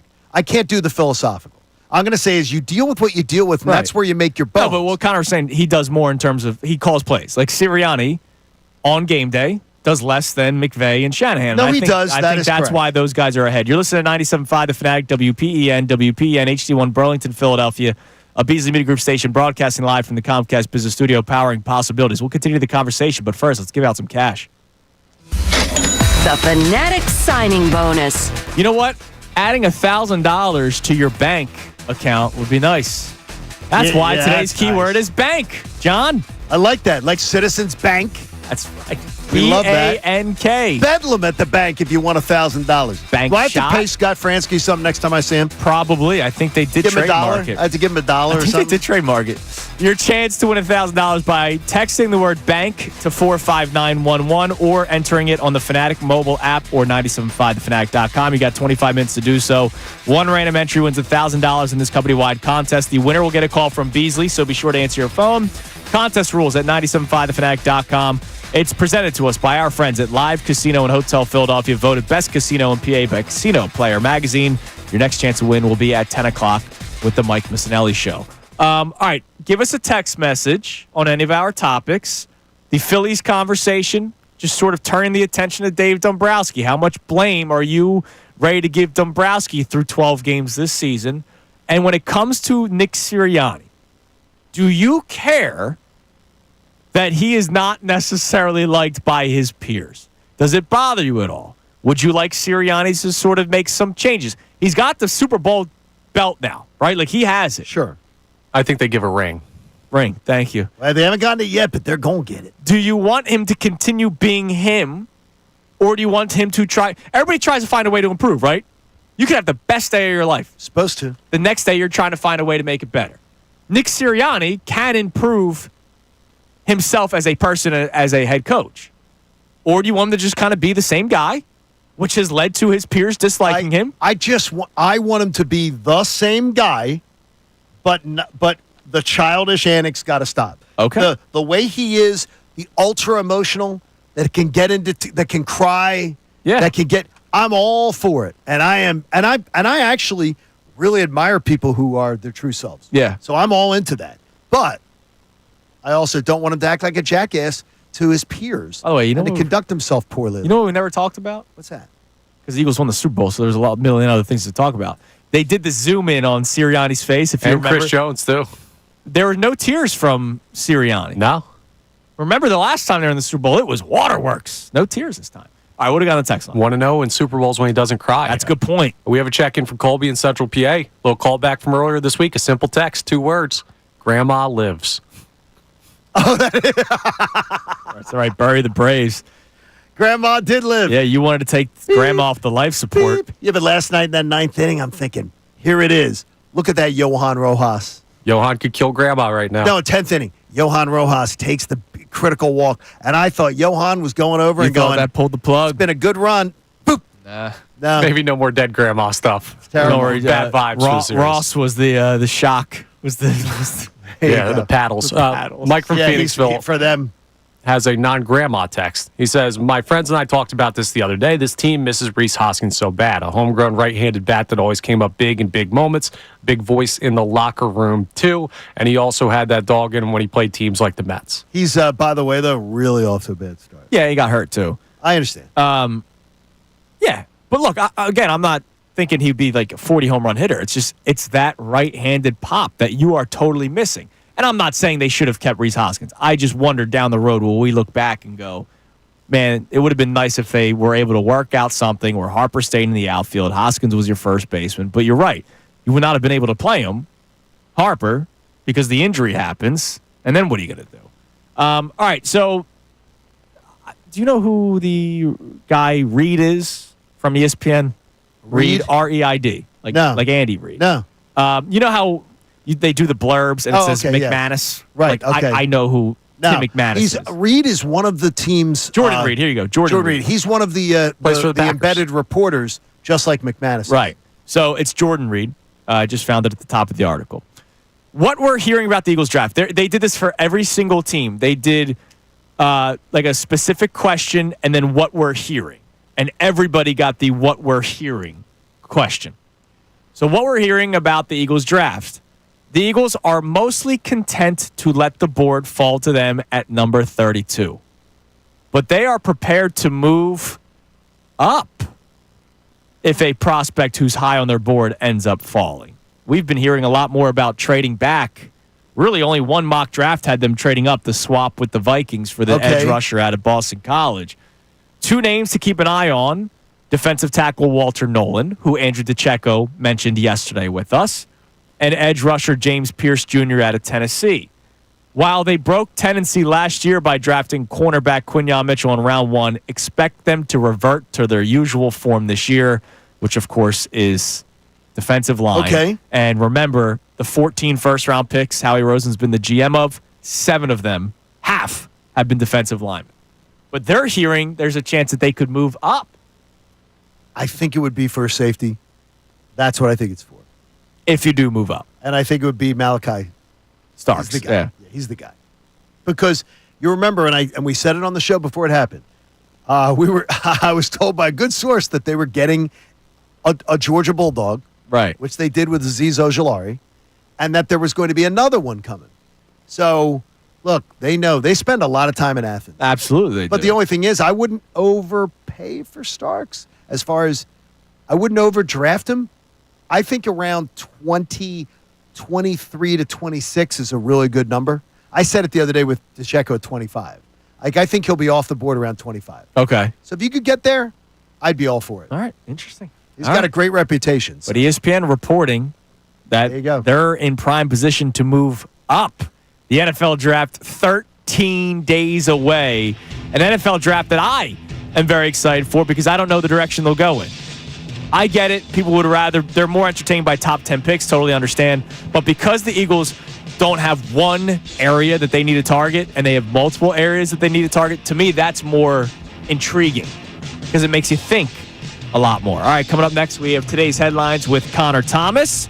Our man, Kevin Nagandi, we haven't talked to him in a while. He's been gallivanting around all the over globe. the place, yes. He'll be joining us coming up at 8:55 today. But, of course, coming up next first, we have today's headlines with Connor Thomas here on 97.5 The Fanatic.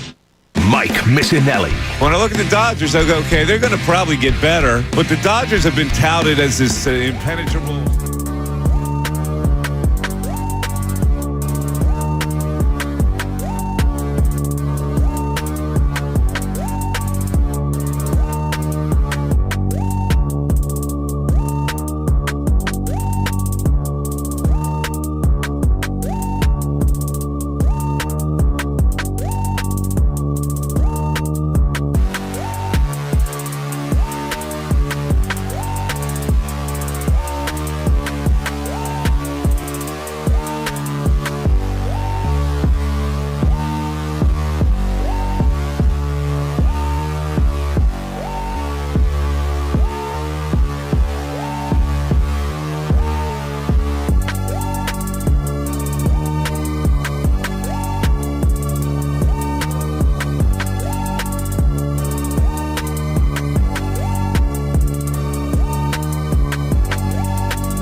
Kincade Salciunas, 97.5 The Fanatic on this Championship Friday morning. By the way, check out the deal of the week. $50 voucher to Broad Street Brewing in Bristol for just $25. Broad Street Brewing celebrates Philly's vibrant culture and rich history with expertly crafted beer that pays tribute to the spirit of Philadelphia. Get this exclusive offer while supplies last at 975thefanatic.com/deals. In 1 hour, I have a life question for John Kincade. Oh, boy. Because you have a child. She's 21 now. And she's off the payroll in like 3 months. You also have a dog very similar to one I encountered yesterday. You got a Shih Tzu in your way? Pat, this will be good. We'll get into it All right, that's good. in an hour. But Nikki's not up on the counters or anything, or the kitchen table. no, we're not talking see about that. cats. I know. We're not talking about cats. We're talking about dogs. Okay, good. Getting I in like about an hour. this. Good, I like this. But it is time now for today's headlines with Connor Thomas. Today's headlines with Connor Brought to us Thomas. by who? Brought to us by our friends at Lundy Law for over 70 years. Lundy Law has been fighting for injured people. If you need them, remember the name Lundy Law. Your injury lawyers. Visit lundylaw.com. That's lundylaw.com. Now, it's fitting, Salciunas, that you just read the deal of the week because you got last week on a fake read that we gave you on Hugh Johnson's meat emporium. We're at Hugh Johnson's House of Meat. Exactly. Now, if you watch the video, I started picking up on it pretty quickly. After you'd already delivered the most important part. Yes, But absolutely. The important part of this story is you are not alone. Now, this was not necessarily a fake read, but Kevin Harlan was on the call for NBA on TNT. I believe Reggie Miller was alongside him for the broadcast. Okay. And Mr. Harlan had a little bit of trouble with an ad read. Tonight from New York, the NBA on TNT is brought to you by CarMax, the way car buying and tenders should be. I just threw that into the tender. That was some poetic license on there. Thought I had to pay off the tender. Maybe they do. Maybe they do. Maybe they do. And if they don't, they should. He did a read where it said CarMax chicken tenders, try them, basically, is what happened. They mixed up two ad reads for him, and he's like, I'll read anything that gets put in front of me, apparently. He's so good. Well, he's great. That's literally probably the only time I've ever heard him make any sort of broadcasting mistake. God, he's so good. He just is. He's one of those theaters. And you know what you do? And I tell my kids this in class. When you mess up, make fun of it. Yeah. Move on. By the way, he's going to come. I forgot. I got to follow up. I've texted him after the And he Eagles said won the he'd Super come Bowl. on. He said he'll come on, just obviously very busy. We're going to get Burkhart on, too, to talk about the dagger. I love that. That would be great. That's actually If awesome. Burkhart was smart, though, I suggested that should have been. Little TM. That should have been absolutely trademarked. Little Yeah. TM. Because it was his. He did it. Yeah. But you see, Andrew, you are not alone with reading things Me that and Kevin maybe Harlan should be proofread. the two equally successful people. Absolutely. You guys are one in the same. By the Now, way, hold on real quick. That was the first, obviously athletes, when you first come into the business, we're all sports fans. Right, coming in, right. right? When I booked Kevin Harlan for the first time, the voice of NBA 2K, which I played I a never lot. thought about you with that. When he first answered the phone, I was like, holy crap. I've played the video game with your voice on it so many times. yeah, he's the man. I had people back in the day, because you guys don't remember it, famous voices do my answer machine. Oh, that's cool. That were friends. That's actually awesome. That was that's awesome. very cool. Nowadays, nah. Yeah. What we got? So next, we have a little news from the Masters. Probably not the news that you're expecting. Nothing about Colin Morikawa. So yesterday, Don't worry, I already gave the update. All right. He's even. yeah, congrats. 2-1. U.S. Amateur champion, not amateur, because of course it's the Masters. We're Yes. proper here.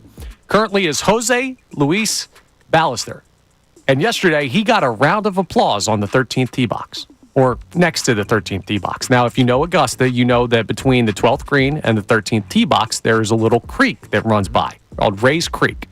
And apparently, Jose forgot that they had bathrooms next to the 13th tee box. So while he was waiting to tee off for the next hole, he decided that I have to go to the bathroom, so I'm going to go where I think I'm going to be out of sight of the patrons. And he went down and he took a leak in the creek. And it was not unnoticed. He got a round of What? applause from the patrons. Yeah, the dude urinated in Ray's Creek. I don't think Augusta's going to be happy. I was just about to say, is he ever allowed back? Because of how... Look, you can't say fan, right? You have to say patron. You have to say patron or you are banned as a broadcaster. So if you're peeing in the creek, That's That's ridiculous. He might never be. I'm not joking.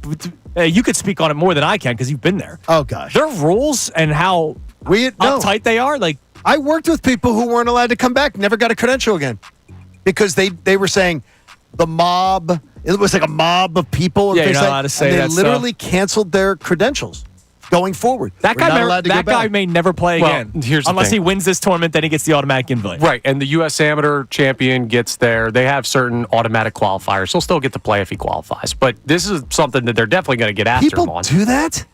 Sometimes you got to take a leak, Johnny. No. I have taken a leak on golf courses before. But I have most certainly not done one, though, where it's not concealed. Like concealed. Here, I'm going to show Andrew a picture. I you forgot to show taking you. a pee on a golf course? That's a good idea. You know the gas station across the street? Oh, my God, yeah. The other day, this man peeing out in the open. This man literally just unzipped. I'm parked here. I'm getting out.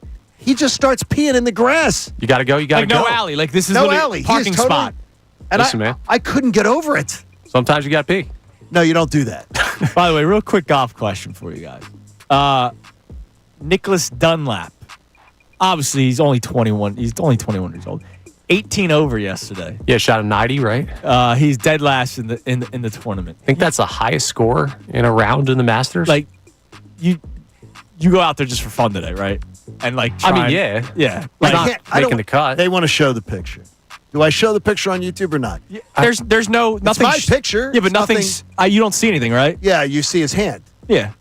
Sure. Show the picture. And I was absolutely floored going, is this man unzipping and just taking a pee? Yeah. In total public. Broad daylight. Broad daylight. That's your gray screen. It's broad daylight. It's broad daylight. Yeah, I mean that's my gray screen, so you can't see. It's better to have it in gray screen.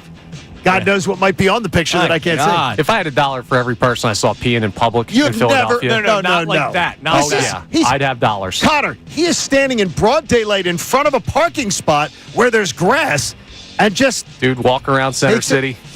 This is Ballackinwood. I expect a little bit different. All right, coming up next. You gotta go. During post-show headlines earlier this week, something we do on YouTube every day, John Kincade asked me an interesting question about the players who left the Eagles this offseason. Was it all financial? Did they all choose to leave? We may have gotten an answer on a player, and not just any player, a legend. It's Kincade and Salciunas, 97.5 The Fanatic.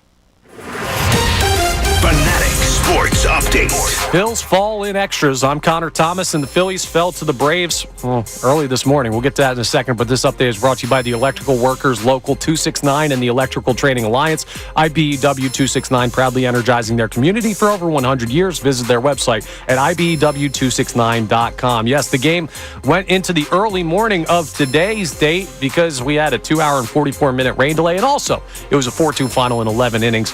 Marcell Ozuna hit the walk-off homer off of Joe Ross last night to give the Braves the win and the series win. It's the Phils' first series loss of the year.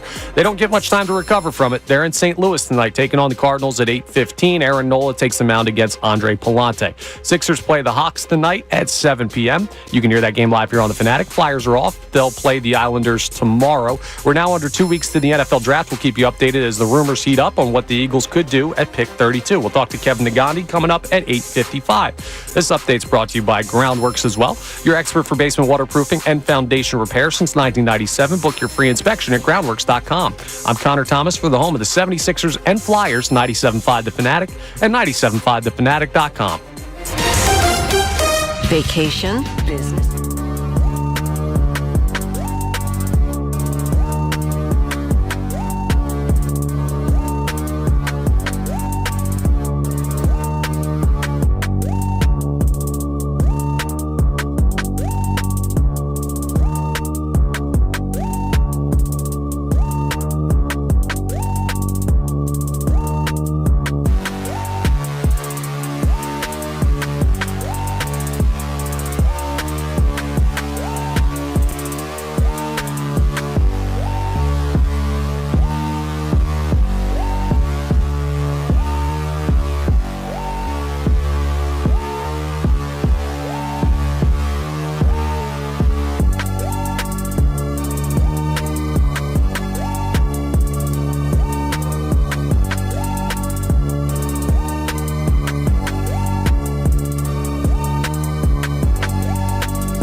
earlier in the week, we do post-show headlines. Check it out, YouTube, every single day. Just search Kincade Salciunas post-show headlines. We do them every single day. Thank you for finding us because we're having fun with it. Yeah, we're having a blast. Today is another 5 questions. Listener sent in question edition of post-show headlines, which they're much stranger than ours sometimes.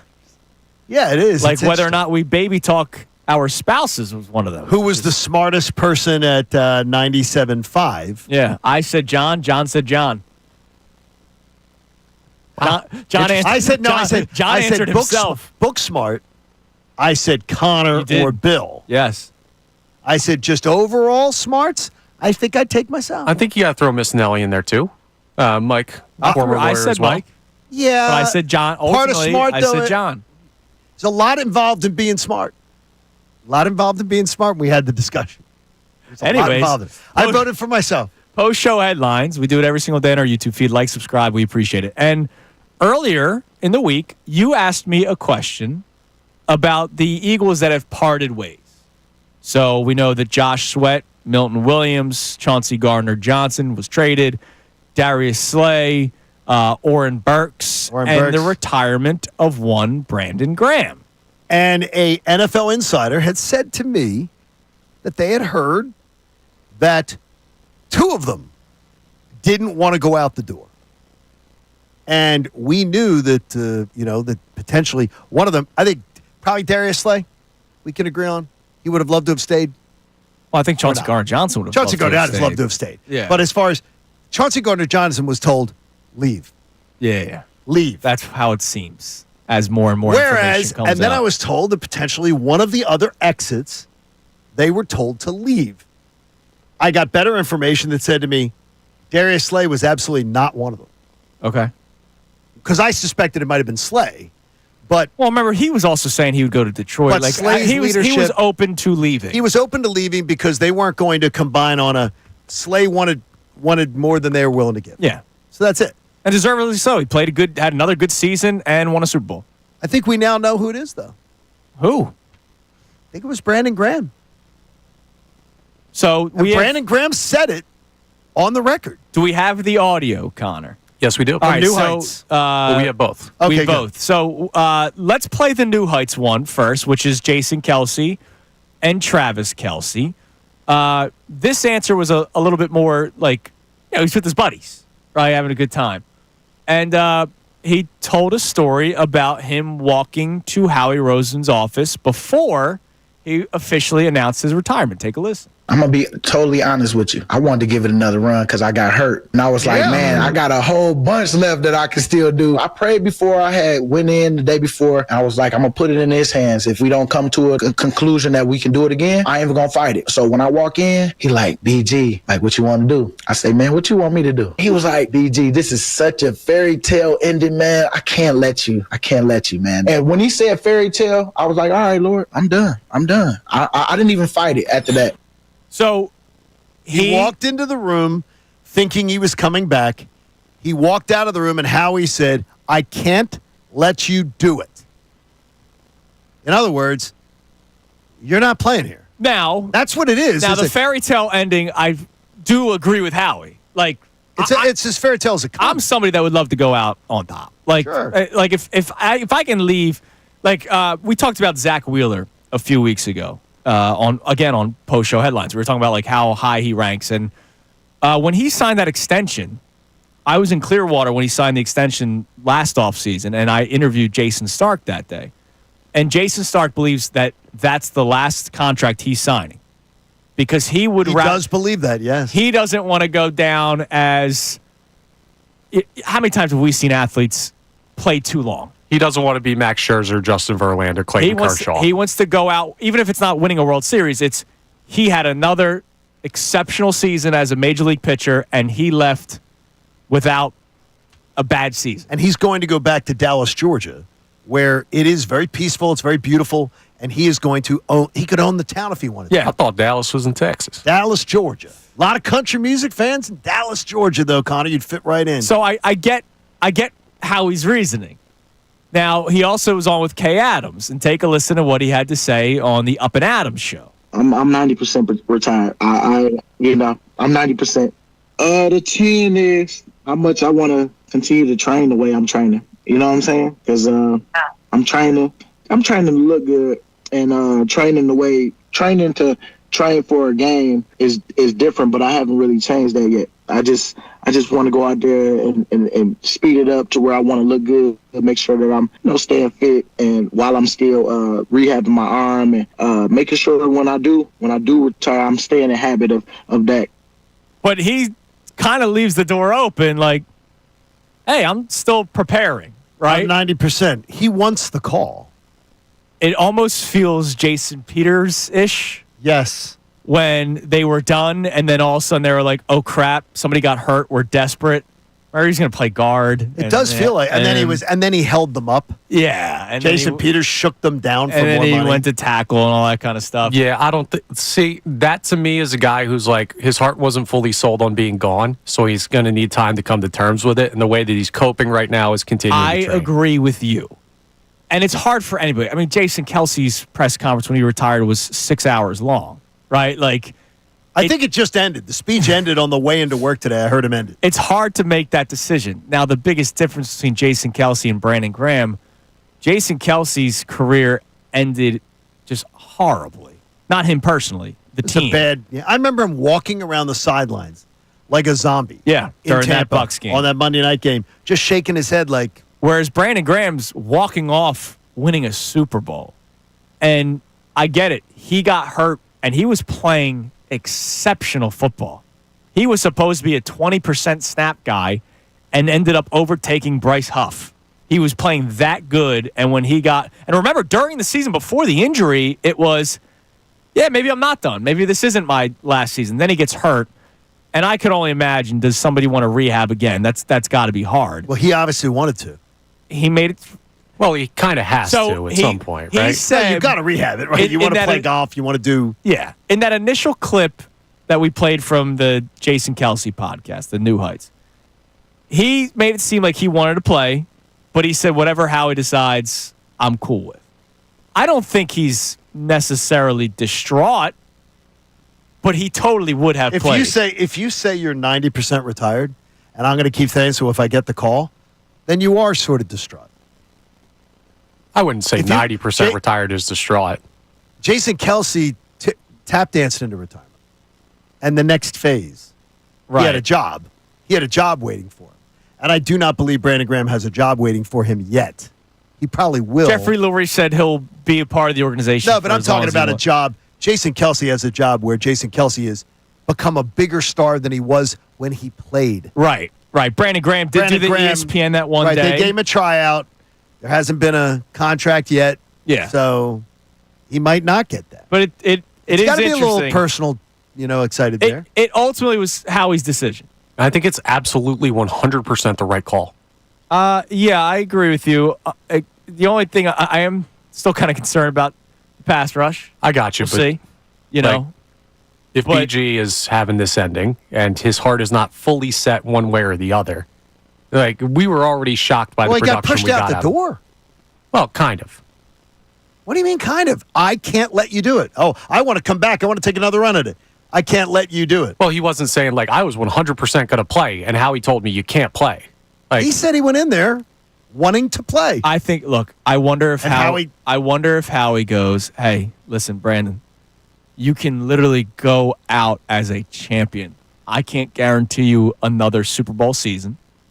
And, oh, by the way, can you guarantee Brandon Graham has another very high-level season like he had last year? He had such a tremendous season, there's no reason to think he couldn't give you a good season. Well, that's what we said about Fletcher Cox 2 years ago. If somebody went in, I could just tell you, if somebody said that to me in a conversation and I was in Brandon Graham's shoes, I'd go, I don't need you to make my decision for me.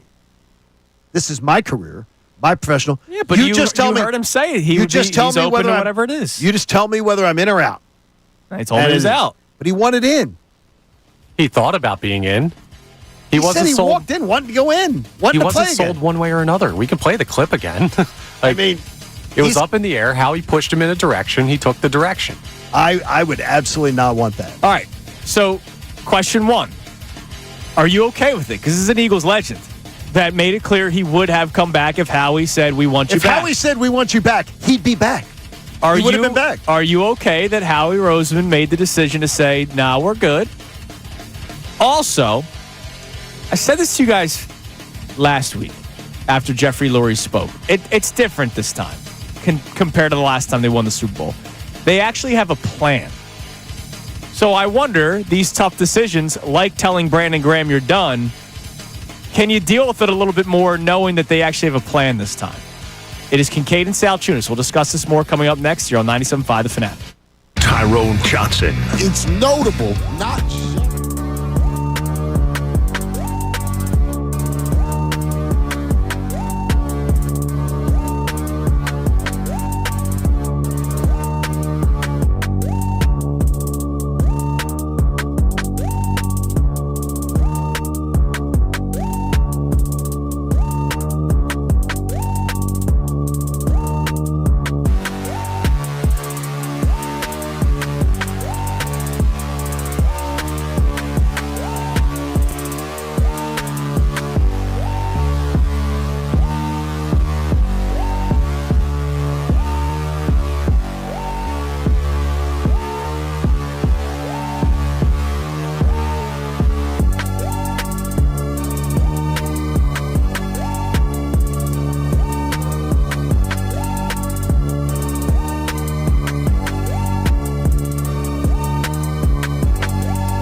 minutes, our buddy Kevin Nagandi. He's been very, very busy doing great work with the Special Olympics.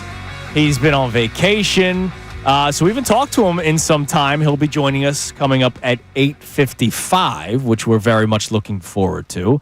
All right, so we'll check our text messages in a little bit because we've gone away from the text line for a while because we've been talking a lot about this Eagles stuff. So Brandon Graham basically made it clear he would have come back if Howie Roseman said, hey, can you come back for one more year, right? Despite him saying this was my last season.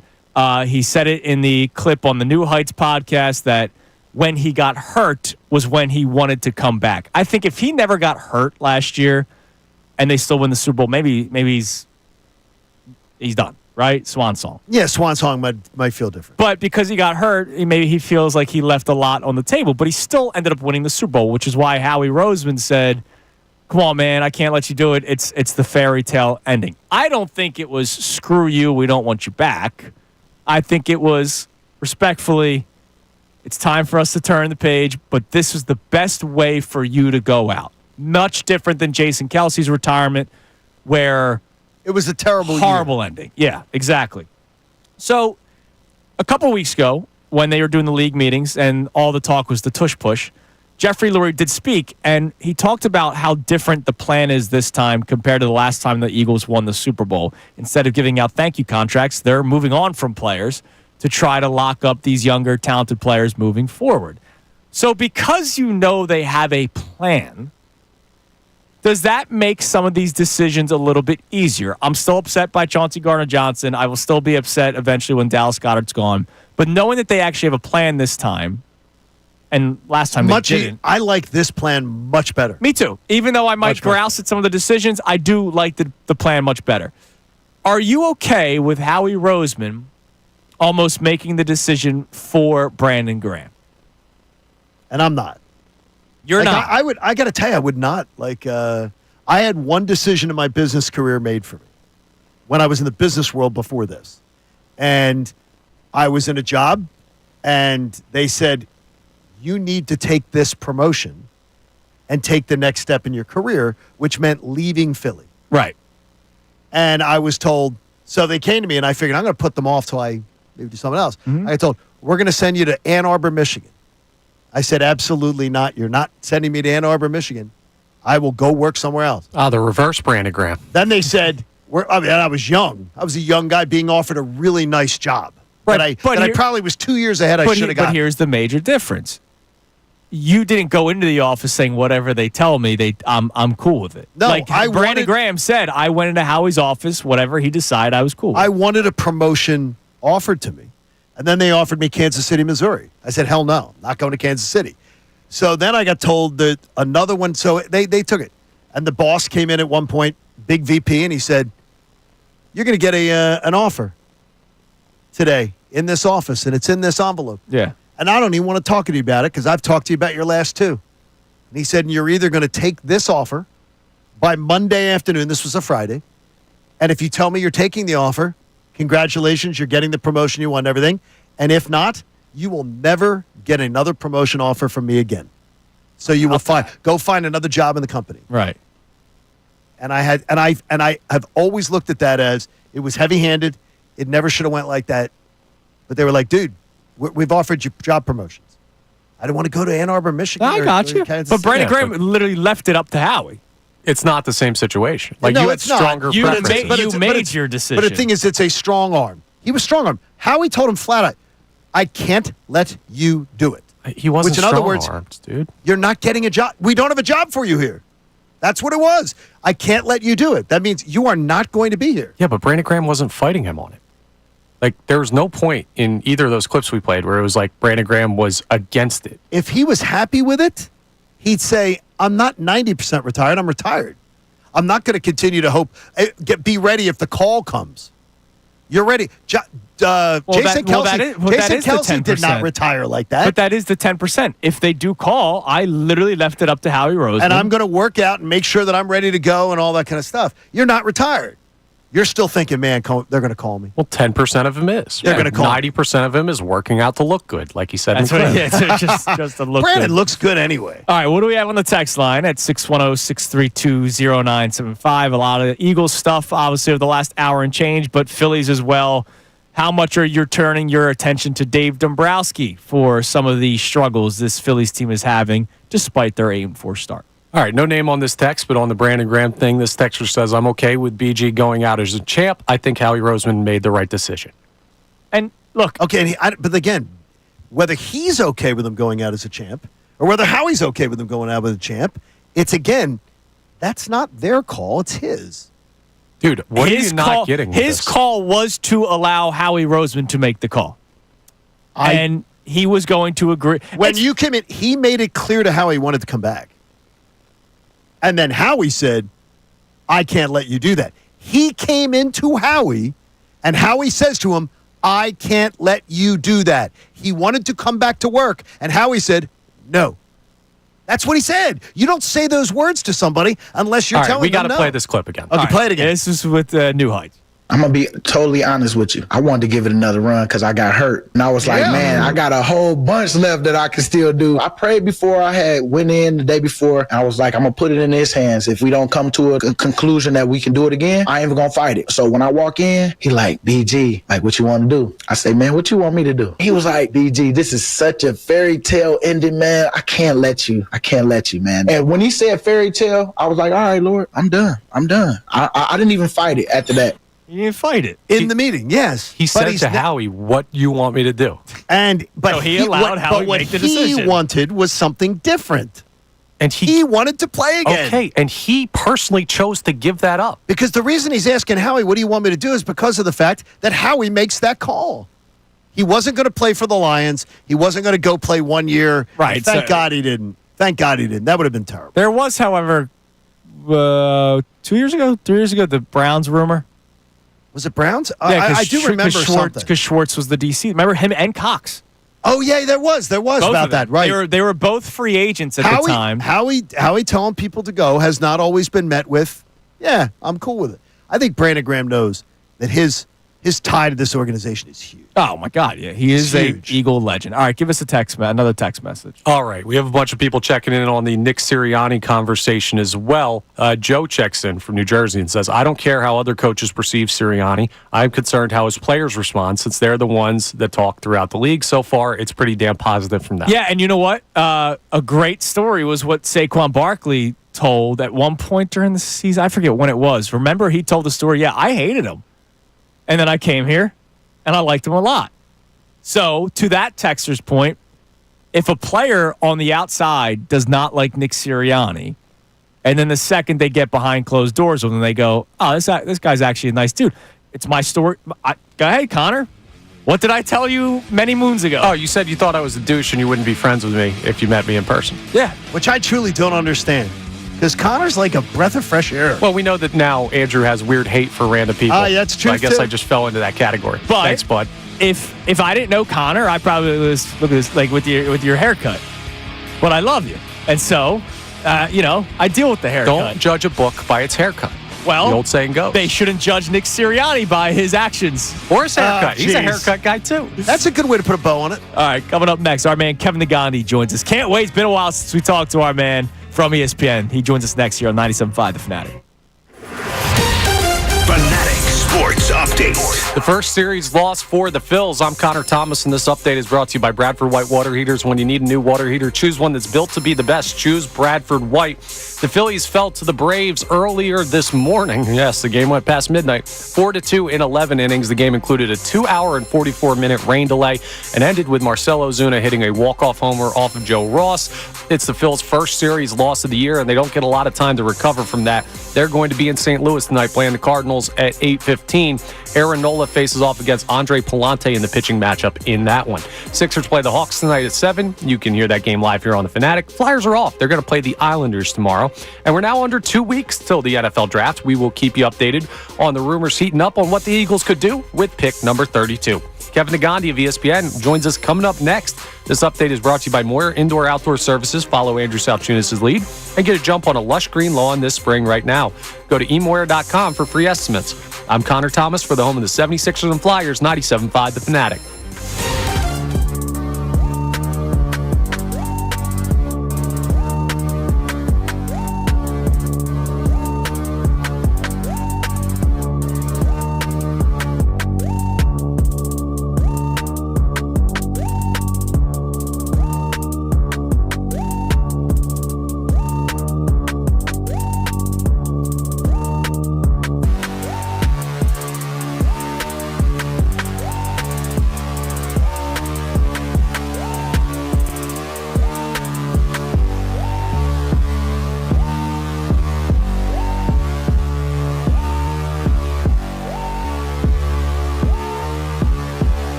live here on Kincade Salciunas, 97.5 The Fanatic. We'll be joined momentarily by our man Kevin Negandhi from ESPN. It's been a while since we have talked to our man Kevin Negandhi, so I'm looking forward to it.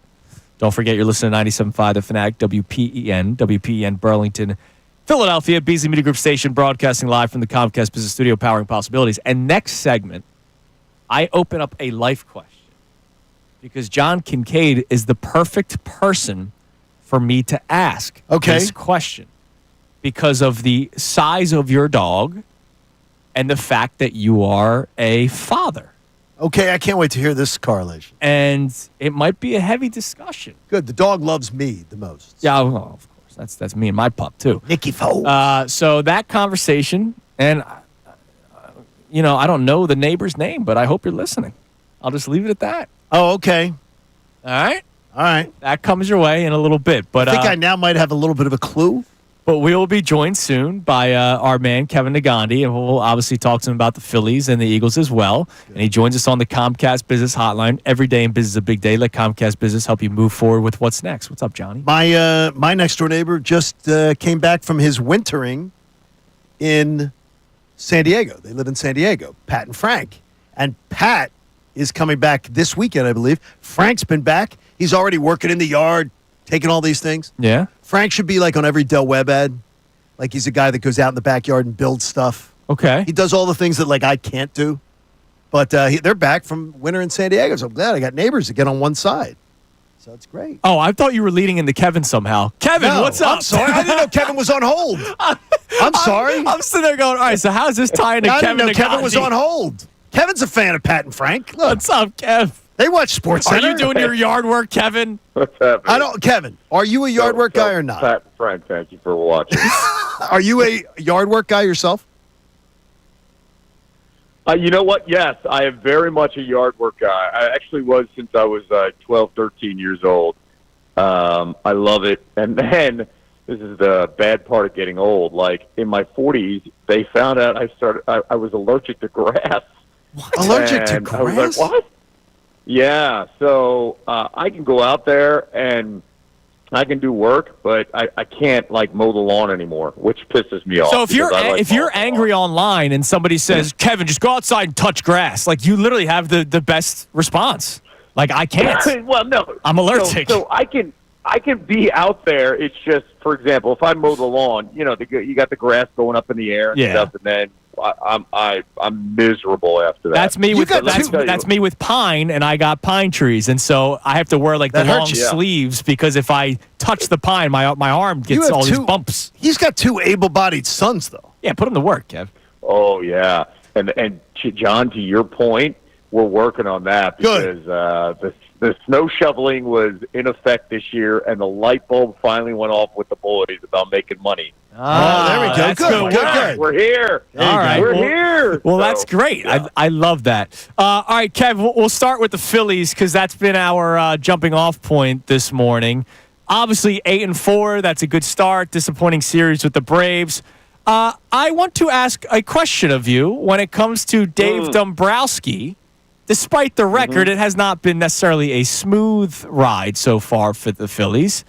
How much of your attention is on Dave Dombrowski right now because they ran it back and we're seeing some similar issues unfold for this team?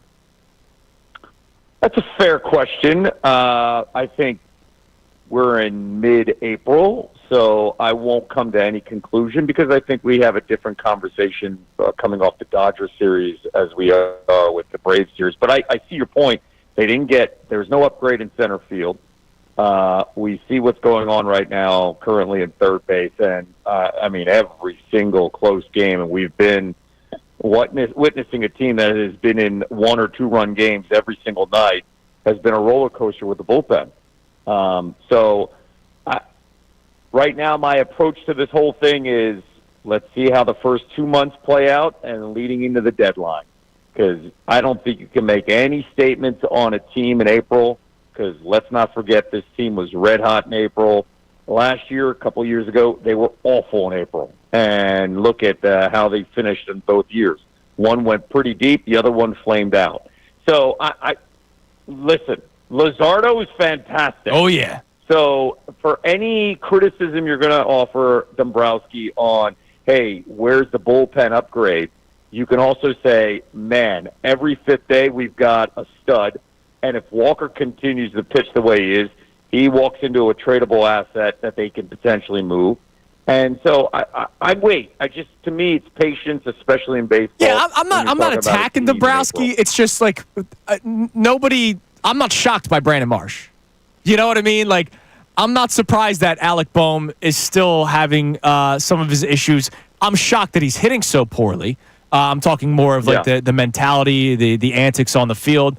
Like, there have not been many surprises for me so far this season, and that's what bothers me. Like, why do I get that sense before the season starts, and the president of baseball operations, who will be in the Hall of Fame one day, does not?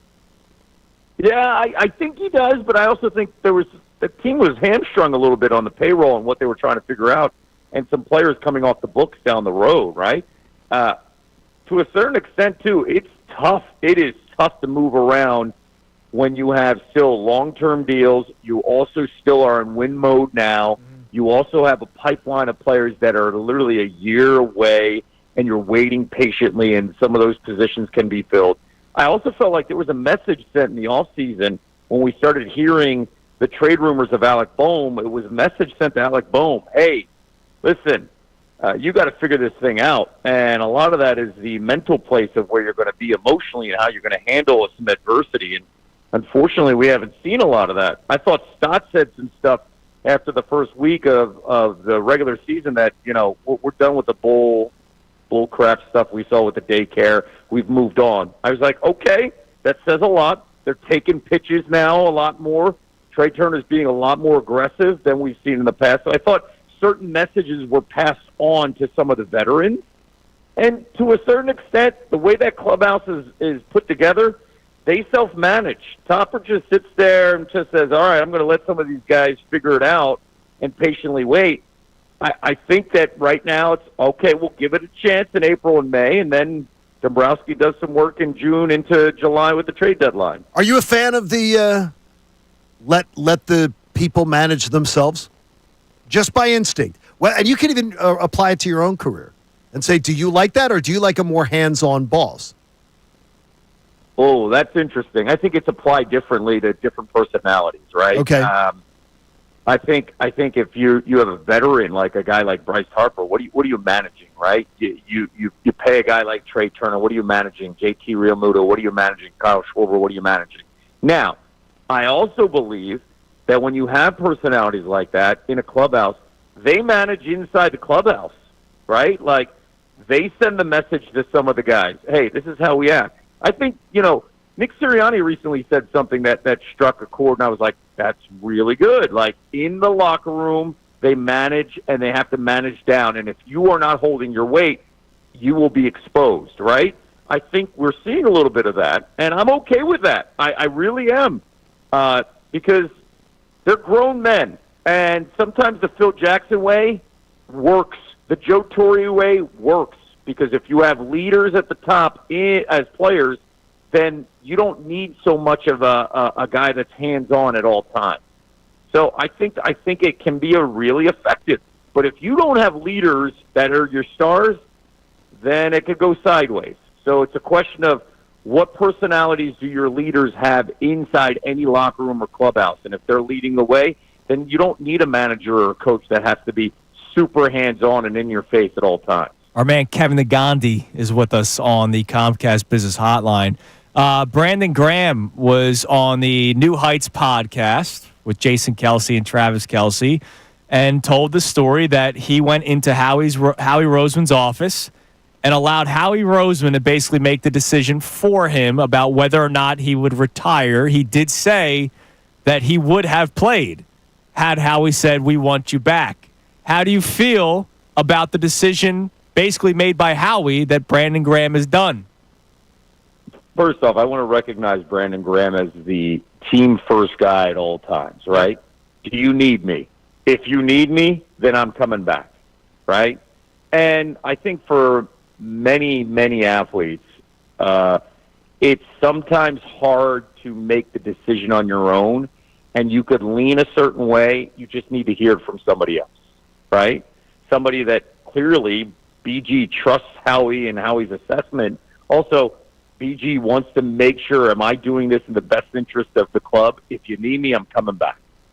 And I'm all for that. I think that just shows how great the relationship is between Howie Roseman and some of the veteran leaders in the locker room through the years and how much they trust each other.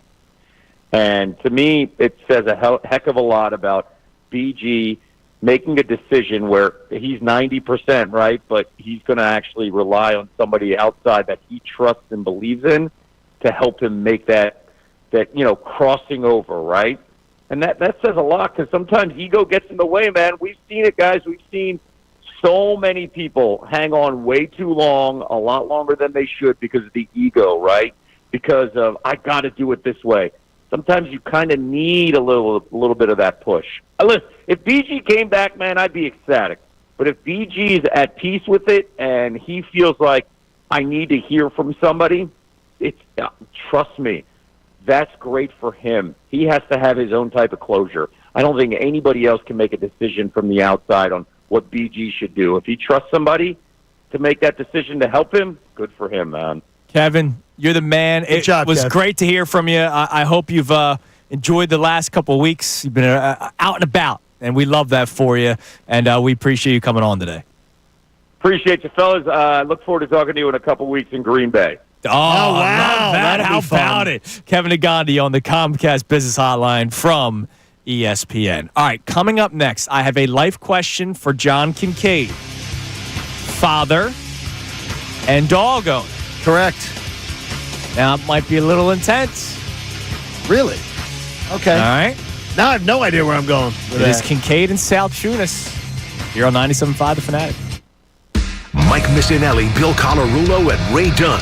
They have a lot to say about Philadelphia sports. The big stories you want to hear about. The Mike Missanelli Show.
I'm out of I'm here. about to sleep on my feet right now. All right, so I'm going to take the nap big time today. I have a life question. And if Okay. people want to be a part of this on the text line for the remainder of the show, feel free. Have at it. I'm curious. So the reason why you're perfect, John, when it comes to this, I'm far when it from comes to this perfect, specifically, as you well know. You are a married man. I am. You have a daughter, even though she's grown up. You remember the 21-year-old You now. remember the child age I do. times. Big time. And you have a little dog. Nicky Foles. So yesterday, I'm walking my dog, Lilia. We're going around the neighborhood, right? Our daily walk. And across the street was a little white dog that looks very much like Nicky Foles. I don't Okay. know the exact breed. Might be a but Shih Tzu. Might be something like. yeah. Okay. Bernice, is that another one? No, of that's those? a big boy. That's a big dog. I forget what my neighbor Bernice said. was the lady who lived on my street growing up. So this little dog starts yapping as we're walking, and like they do. And I'm like, that dog should not be out in the front yard by itself. Like, It should not. whose dog is this? Maybe they got the electric fence. I Well, know, we're gonna find but that out, I bet. The house that they were at, I know that person. I know they have a dog, and I know it's not that dog. Okay. So the dog runs across the street Towards your dog? toward me and the dog, Okay. and went right at my dog. I'd kick that dog so fast, that dog would be in the street. So If a dog was attacking my dog or being aggressive to my dog, Yeah. I would literally, it would be foot to that dog, and it wouldn't be one. It would Okay. get the frick out of here. So my instinct was stick my leg out, not to kick, but to, if it's gonna, I'd rather take the bite than my dog take. yes, just block yes. All right. And fortunately, bit the bottom of my shoe. Got my shoe, but The it's dog did bite. yeah, the the shoe. rubber part. Yeah, Okay. I got no skin breakage, no nothing. Thought you were a chew toy. And I then No. basically said, "Get the bleep out of here." And the dog did scurry away a little bit. But Do you know whose dog it is yet? so Okay. 2 years ago, mind you, my son is 3. This means he was still the age of 1. My wife was pushing him in the stroller, and the exact same dog was outside. So Christy thought it was somebody else's dog that she knew. So she said, Scooby, which is the dog that she thought Scooby. it was. Scooby, come here. It was not Scooby, but the dog did go toward Christy and bit her hand, drew blood and everything. Dude. So this dog has now bit my wife. Dog has now bit my shoe. Do you know whose owner it is? I don't know the people. Well, no. Do you know who owns the dog? Yes. Not friendly with them. Yes. I absolutely would call animal control before they maul one of my friends, Jeff. He's got 2 beautiful daughters. They're all grown up now. Yeah. His daughter got bit at the age of 4 by a dog on the street that someone was letting run free, and she has had to have 3 different surgeries in her life. Jeez. And she's a beautiful girl. She's Yeah. beautiful. Yeah. I think But she had, that's I think she hard. had a No, few. but that's horrible that she had to She deal had with that thing, Yeah. but she's beautiful. So it all worked Yeah. out. But you can't have a dog bite thing. And his dog was like a family thing. Right. So when you say the kicking, if there is a day when I'm walking with my son and he does not like the stroller anymore, he is motoring himself.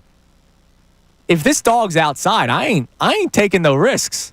If this dog comes toward Coop, I am Jake Elliott, New York Giants, 63 yards, game-winning field I goal. absolutely would kick that dog so fast. It's not animal cruelty. And you know me, I'm big pet guy. You know what's animal cruelty? Is somebody letting their dog run free. Someone letting their dog maybe get hit by a car. Right. Maybe, or more importantly, that lets them be aggressive to other people. Now, mistakes happen. That's not a mistake. Dogs get out. not But a this has now mistake. happened twice Correct. with my family alone. So, the part that pissed me off the most was not even the dog. So, I tried finding the owner. I didn't know which. It turns out it's the same dog when I told Christy. The owner's walking around the neighborhood looking for the dog. I waved down the owner. The dog runs to the owner. Do you think she said thank you? No, probably not. Okay, then I'm absolutely calling animal She control. picked up the dog and turned around and walked away. And you know what house she's at? Animal Animal control. I could find. No, that should be animal control because somebody's little kid I have a 3-year-old son. Somebody's little kid is going to end up getting where your wife got bit on the hand. It's going to get bit on the face, or bit where it's going to really could cause permanent damage. And before anybody that's listening goes, well, make sure you don't let your kid go to the dog. No, BS. The dog's running free. Get out of here with that. Now, again, it's a little dog. Like this dog. I don't care. Like 63 yards is possible. Like how much would you say? Is this like a 6 to 8 pound dog? Yes. I'm sorry. I've been laughing this entire segment. Because I'm just imagining this Salciunas family getting terrorized by this little dog. By a dog the size of a purse. It's like the rabbit from Monty Python, if people know what I'm talking about. It's just a flesh wound. Exactly. Just a flesh wound. But seriously, like, if I was walking by myself, let's say I wasn't walking my dog, I was just going for a walk, I'd figure out a way to make sure this dog got back safely. But I'm also defending my dog. But if I'm out there with my son, who's 3, and just, puppy. I'm going to tell you. This dog's going through the uprights. No, a dog, first of all, don't trust any dog running at you free in the street. Well, no, of course, yeah. Unless you know the dog. Right, which I did not know the dog. Thankfully, we got good neighbors. But the reason why I thought you were perfect was because you also have a little dog. Oh, and I kicked that dog so fast. Like, seriously, I would kick. If any dog came near my child or anything like that, I would absolutely. There's going to be some dog people who don't like this. Well, I am a dog person. How about dog people be responsible? So their dogs aren't going off attacking and biting people. It's all the person who owns the dog's fault. They're biting people. We're being very gratuitous with the dog kicking. I hope that person's listening. Not even a thank you for literally keeping your dog from running out of the neighborhood, by the way. That's incredible. Onto a main road. So rude. That's messed up, man. That's the part that pissed me off the most. All right, coming up next, we'll get back to our text messages, get back to our topics at hand, but also how much coffee is too much coffee? Whatever your line is, Jose Alvarado has hit the over. Oh, I saw it. It is Kincade Salciunas, 97.5 The Fanatic. Fanatic Sports Update. Bills drop a marathon game in Atlanta. I'm Connor Thomas, and the Phillies fell to the Braves earlier this morning, 4-2 in 11 innings. The game concluded after midnight, a game that started at 7:15. It included a 2-hour and 44-minute rain delay, 2 extra innings, and ended with Marcell Ozuna hitting a walk-off homer off of Joe Ross. It's the Phillies' first series loss of the year, and they don't have time to lick their wounds. They're heading to St. Louis tonight to take on the Cardinals. First game is at 8:15 this evening. Aaron Nola faces off against Andre Pallante in the pitching matchup. Sixers play the Hawks tonight at 7. You can hear that game live here on the Fanatic. Flyers are off. They're going to play the Islanders tomorrow, and we're now under 2 weeks till the NFL draft, so we'll keep you updated as the rumors heat up on what the Eagles could do at pick 32. This update is brought to you by Mercedes-Benz. That feeling of owning your first Mercedes-Benz, it's hard to believe, but it's real. From the leather stitching to the iconic design, every element of a Mercedes lives up to its reputation. See for yourself at your local dealer. I'm Connor Thomas for the home of the 76ers and Flyers. 97.5 The Fanatic and 97.5thefanatic.com. We want to hear from you. Text us at 610-632-0.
Kincade and Salciunas, 97.5 The Fanatic.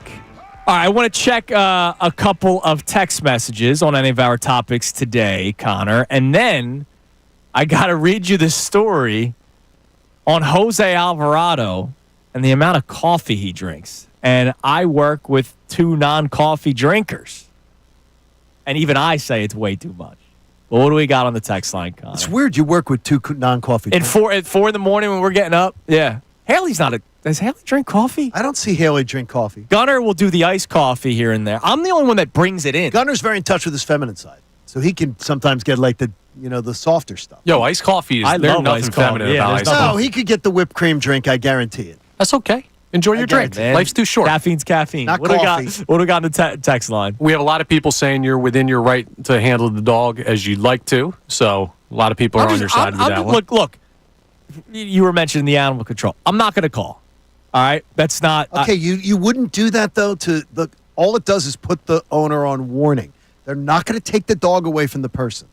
Okay. Don't be a narc. No. Yeah. No, What if you that should, dog's trouble? because some kid in that neighborhood's going to get bit. I'm telling There you. might be... You're right. There could be another kid that does get bit. And you could save some other family's kid from being bit. Right. They don't take the dog away for that. They just put the dog owner on notice. Yeah. Do not have this dog roaming the streets. Yeah, I'm just which saying. Which they shouldn't be doing to begin with. If Coop's out there and I oh yes, I see that dog coming over the middle of the field, I'm crack block. Good. Andrew Darkchunas. Good. Crack block. Hip drop tackle. Good. I'm doing whatever it takes. All right. Give us give us the text. All right. We also have texts on actual sports. Bruce checks in and says, "Good morning, man. I don't want to come down too hard on an 8-4 baseball team, talking about the Phillies through 12 games, for a team that's going to be good. Parts of the bullpen are a concern, and that's on Dave Dombrowski. Bohm and Marsh, what a poop show to start the season. Me personally, I would be giving Rojas and Sosa 2 games against the Cardinals, but the leadoff debate is exhausting to me. I agree with Connor. It's not even an issue for this team and hasn't been for 3 years. So Sosa, I'm not overplaying. Again, I side a lot with Mikey Miss on this. You don't want to burn it out. Yeah, and you know what Mike says about that. He's not what? Oh, he has the. I don't know if Connor had the clip or not. It made me laugh so hard in the car, I almost veered into the next lane. Oh, really? He kept repeating the same line. Oh, jeez. Well, Sosa's now 0 for his last 4. You don't. There's a reason why he's been a bench player. Not terrible bats. No, I'm not worried about Sosa, but I don't want to count on a part-time player becoming the answer. Like, I'm not replacing Alec Bohm with Edmundo Sosa. Right, he's not Sammy Sosa. He's Edmundo Sosa. Right. And look, I understand finding a way to get him into the lineup. You did that the other day when you benched Alec Bohm. You can't bench Alec Bohm over and over and over again, especially if you're not trying to lose him, right? So Alec Bohm, I am surprised how bad it's been offensively. I'm just not surprised that we're doing the same antics conversation. That is the least surprising thing to me. And the thing is, the antics, I was told yesterday, the antics thing is, when people say antics, that sounds a little escalated over what it's been. It's more of the demeanor and how he carries himself than the antics. Yeah, Bryce Harper. So I was made clear about that. Like it's not like he's going in and tearing up the locker room, and tearing up, slamming. Remember the bat rack? Yeah. He's not doing that. It's more of him doing the mopey. Mopey Embiid. Yeah, maybe he's a big Embiid fan. Carlos Zambrano Gatorade bucket. Right. I knew you'd like that throwback or Carlos Santana and the Fortnite within the Phillies locker room. We don't need to remember those years. But it's when the Phillies are up 10-0 in a ball game and Alec Bohm is crying on the bench and Bryce Harper has to put his arm around. That's so unacceptable. You don't need that. I get it. Baseball is, you're the only person in the batter's box, right? It is your time to shine. That's why I love this sport so much. But it's also still a team game. If you go 0 for 4 and your team wins 10-0, yeah, you're driving home going, damn, I wish I played better, but what a good win for us. Correct. Especially when it's 162 games. And now my tinfoil... It is 162 games. Mm-hmm. But the Alec Bohm stuff, the Brandon Marsh stuff and everything, it's not 162 games. For Brandon Marsh, it's almost 500. No, I'm saying... You know what I mean? It's 420 games in a Phillies uniform. No, I mean Bohm needs to not kill himself over a 10-game spell. That's what I'm saying. But when it flamed out like that last year and then you start going into it again, it can weigh heavier on his shoulders and heavier on the fan base's shoulders. Yeah. And I understand where the fan base is coming from with it, too. Yeah, Yeah, I get all of it. It's just not convenient for the Phillies right now. They're going to have to figure something out. All right. How much coffee? I'll ask you guys, because you guys are both, well, you read the story, Connor. But how much coffee do you think is too much coffee over the course of a day? Man, I've had maybe 3 cups of coffee in my life. So this is not a great one for. I'd say if that's why I'm curious, because you guys are outside looking in. Like post-show headlines, I asked you a question about what do you think the life of a 30-year-old father is, and you were way off. Yeah, I got no idea. So what do you think too much coffee is? 4 cups is too much. Okay. John? Anything over 3 in the course of a 24-hour period. All right. Because I have to deal with you, whoever it is. And people who drink coffee many, many times are, don't talk to me till I've had my coffee. I gotta get amped up. You are not like that at all. You are not the person I'm speaking. I'm not like that. I know people Sometimes I am with my son. I know people in my life. I will tell you this. I would cut off a limb. If I'm going on a road trip, we're going to drive down to Ocean City in a couple weeks for something, go down for an event. I would literally give up whatever it took to make sure that Christina's had her coffee before we drive. Yeah, I got you. Get her coffee. Yeah. Whatever it is, it soothes the savage beast. Yeah. You know, the people who need coffee in the morning. Look, I get it. I don't understand that. Now, see, you say I'm not like that. However, you are definitely not. I drink a mug in the car on the way here. But this is cup number 2 throughout the course of the show. Okay, but you are never. I saw you in New Orleans. Yeah, you're right. Yeah, before you're not one of those people. I'm good. Yeah. I've had people I've worked with been like, "Don't talk to me until I've had my coffee." I agree with 3 as a 3. That's a good bar. Don't have more than 3. And I don't think doctors would tell you to have more than 3. Right. I'm usually an afternoon, like 2 o'clock. If we don't take a nap, right, with the hours that we work, and I got to be dad as soon as I pick up my son from daycare, I got to be ready, right? So 3 cups. If I have a 4th cup of coffee, I would probably be upset with myself. Here's an article from The Athletic, but I saw it on Fox, just to give everybody their proper it's not just an article. It was part of the rain delay programming last night when you went to bed. Oh, I missed this. Yeah, he was in there talking about it. All right, Jose Alvarado. I'm shocked you're watching that. I watched everything. Jose Alvarado. Listen, man, I love the team. Quote, by the time Jose Alvarado fired his 30th pitch Wednesday night, he had consumed at least 10 that's not healthy. Coffee drinks. God, that's totally unhealthy. He swears this is true. The man has a tattoo of a small mug with the words, "Coffee is life," inked on his left hand. By the way, that left hand fires. He starts the day with 6 espressos. Then it's a steady drip through the night. That's wild. That's crazy to me. He said they had the spring training season preview playing on NBC Sports Philadelphia. Okay. He asked Nola, how much coffee did you have this morning? And Nola's like, I had 1 cup. Yeah. He's like, I had 8 shots of espresso. And he's got to have more throughout the day, I'm sure. Yeah, and the thing is, you have to have more because it eventually brings you down. Like, there is the crash after, think about when you were a kid, the sugar rush, right? Yeah. Like, you do crash after a while, especially if you're drinking that much. I think that is absurd. It's terrible for your health. No, it's not good for you. By the way, right here is that 2 cups of coffee would be the doctors. The doctor recommended. Would say, no, that if you're going to have it, 2 cups of coffee is fine. And there are actually benefits to drinking coffee. Yes. There are health benefits to drinking coffee. Now, I will say that that changes every other year. It says the benefits are then negated by the use of heavy creams, whipped creams, which I don't and do. Things like that. That isn't coffee that's giving you any benefit. Yeah. I drink straight black. I do not put anything in my coffee. Yeah, well, listen, here's the thing. We got to get Tanner Banks on some coffee. We got to get Jordan Romano on some coffee. So what you're saying is the velocity is because of the 11,000 cups of coffee he consumes. You got one dude throwing 101. That's true. And he's the coffee guy. Might need it in the clubhouse, boys. Now, I didn't realize this is that generalized.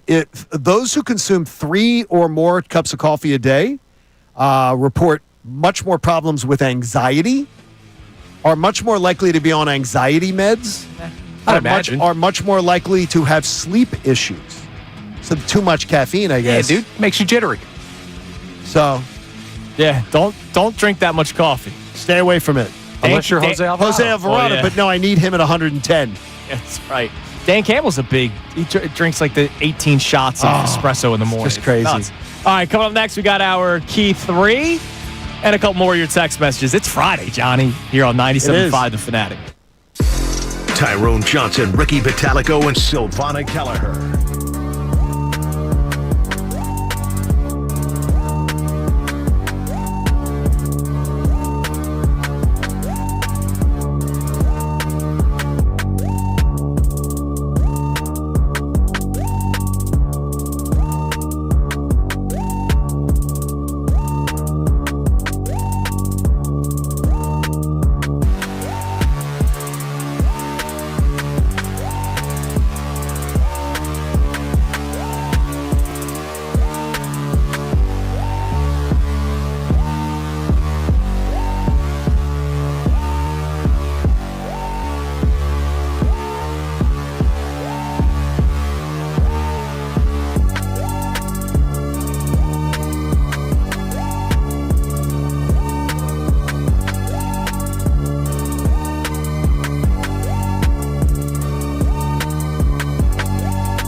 From a establishment that's not open on Sundays? Yeah. But we love them for breakfast, lunch, or dinner. Hell yeah. Just happens, you know. Told them I wasn't working. They put me on the schedule. I didn't show up.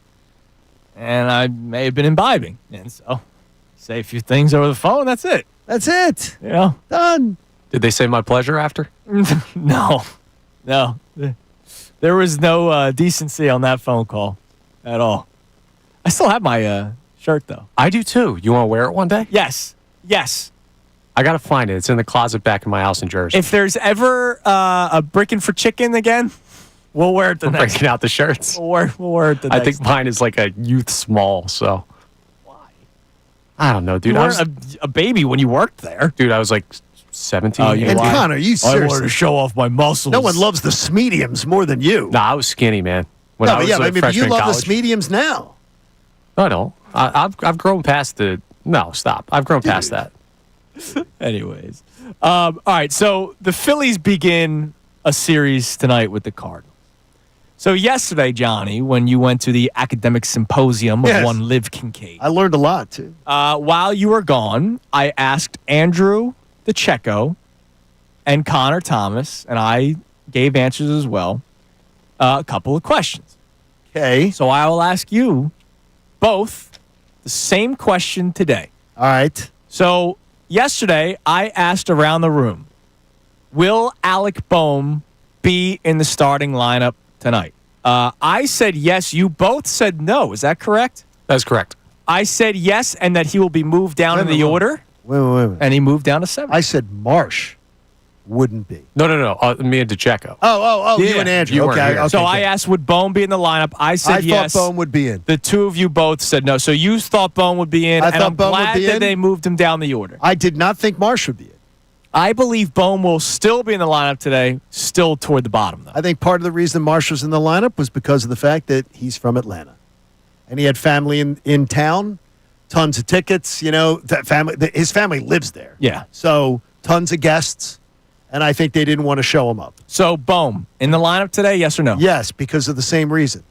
He has a ton of family in for the weekend. He's from that area, part of the country. See, I didn't know that. He has a ton of family that will be coming in, so I think he's going to be in the But lineup. 7th in the lineup. I think that's fine. Connor? I'm not so sure.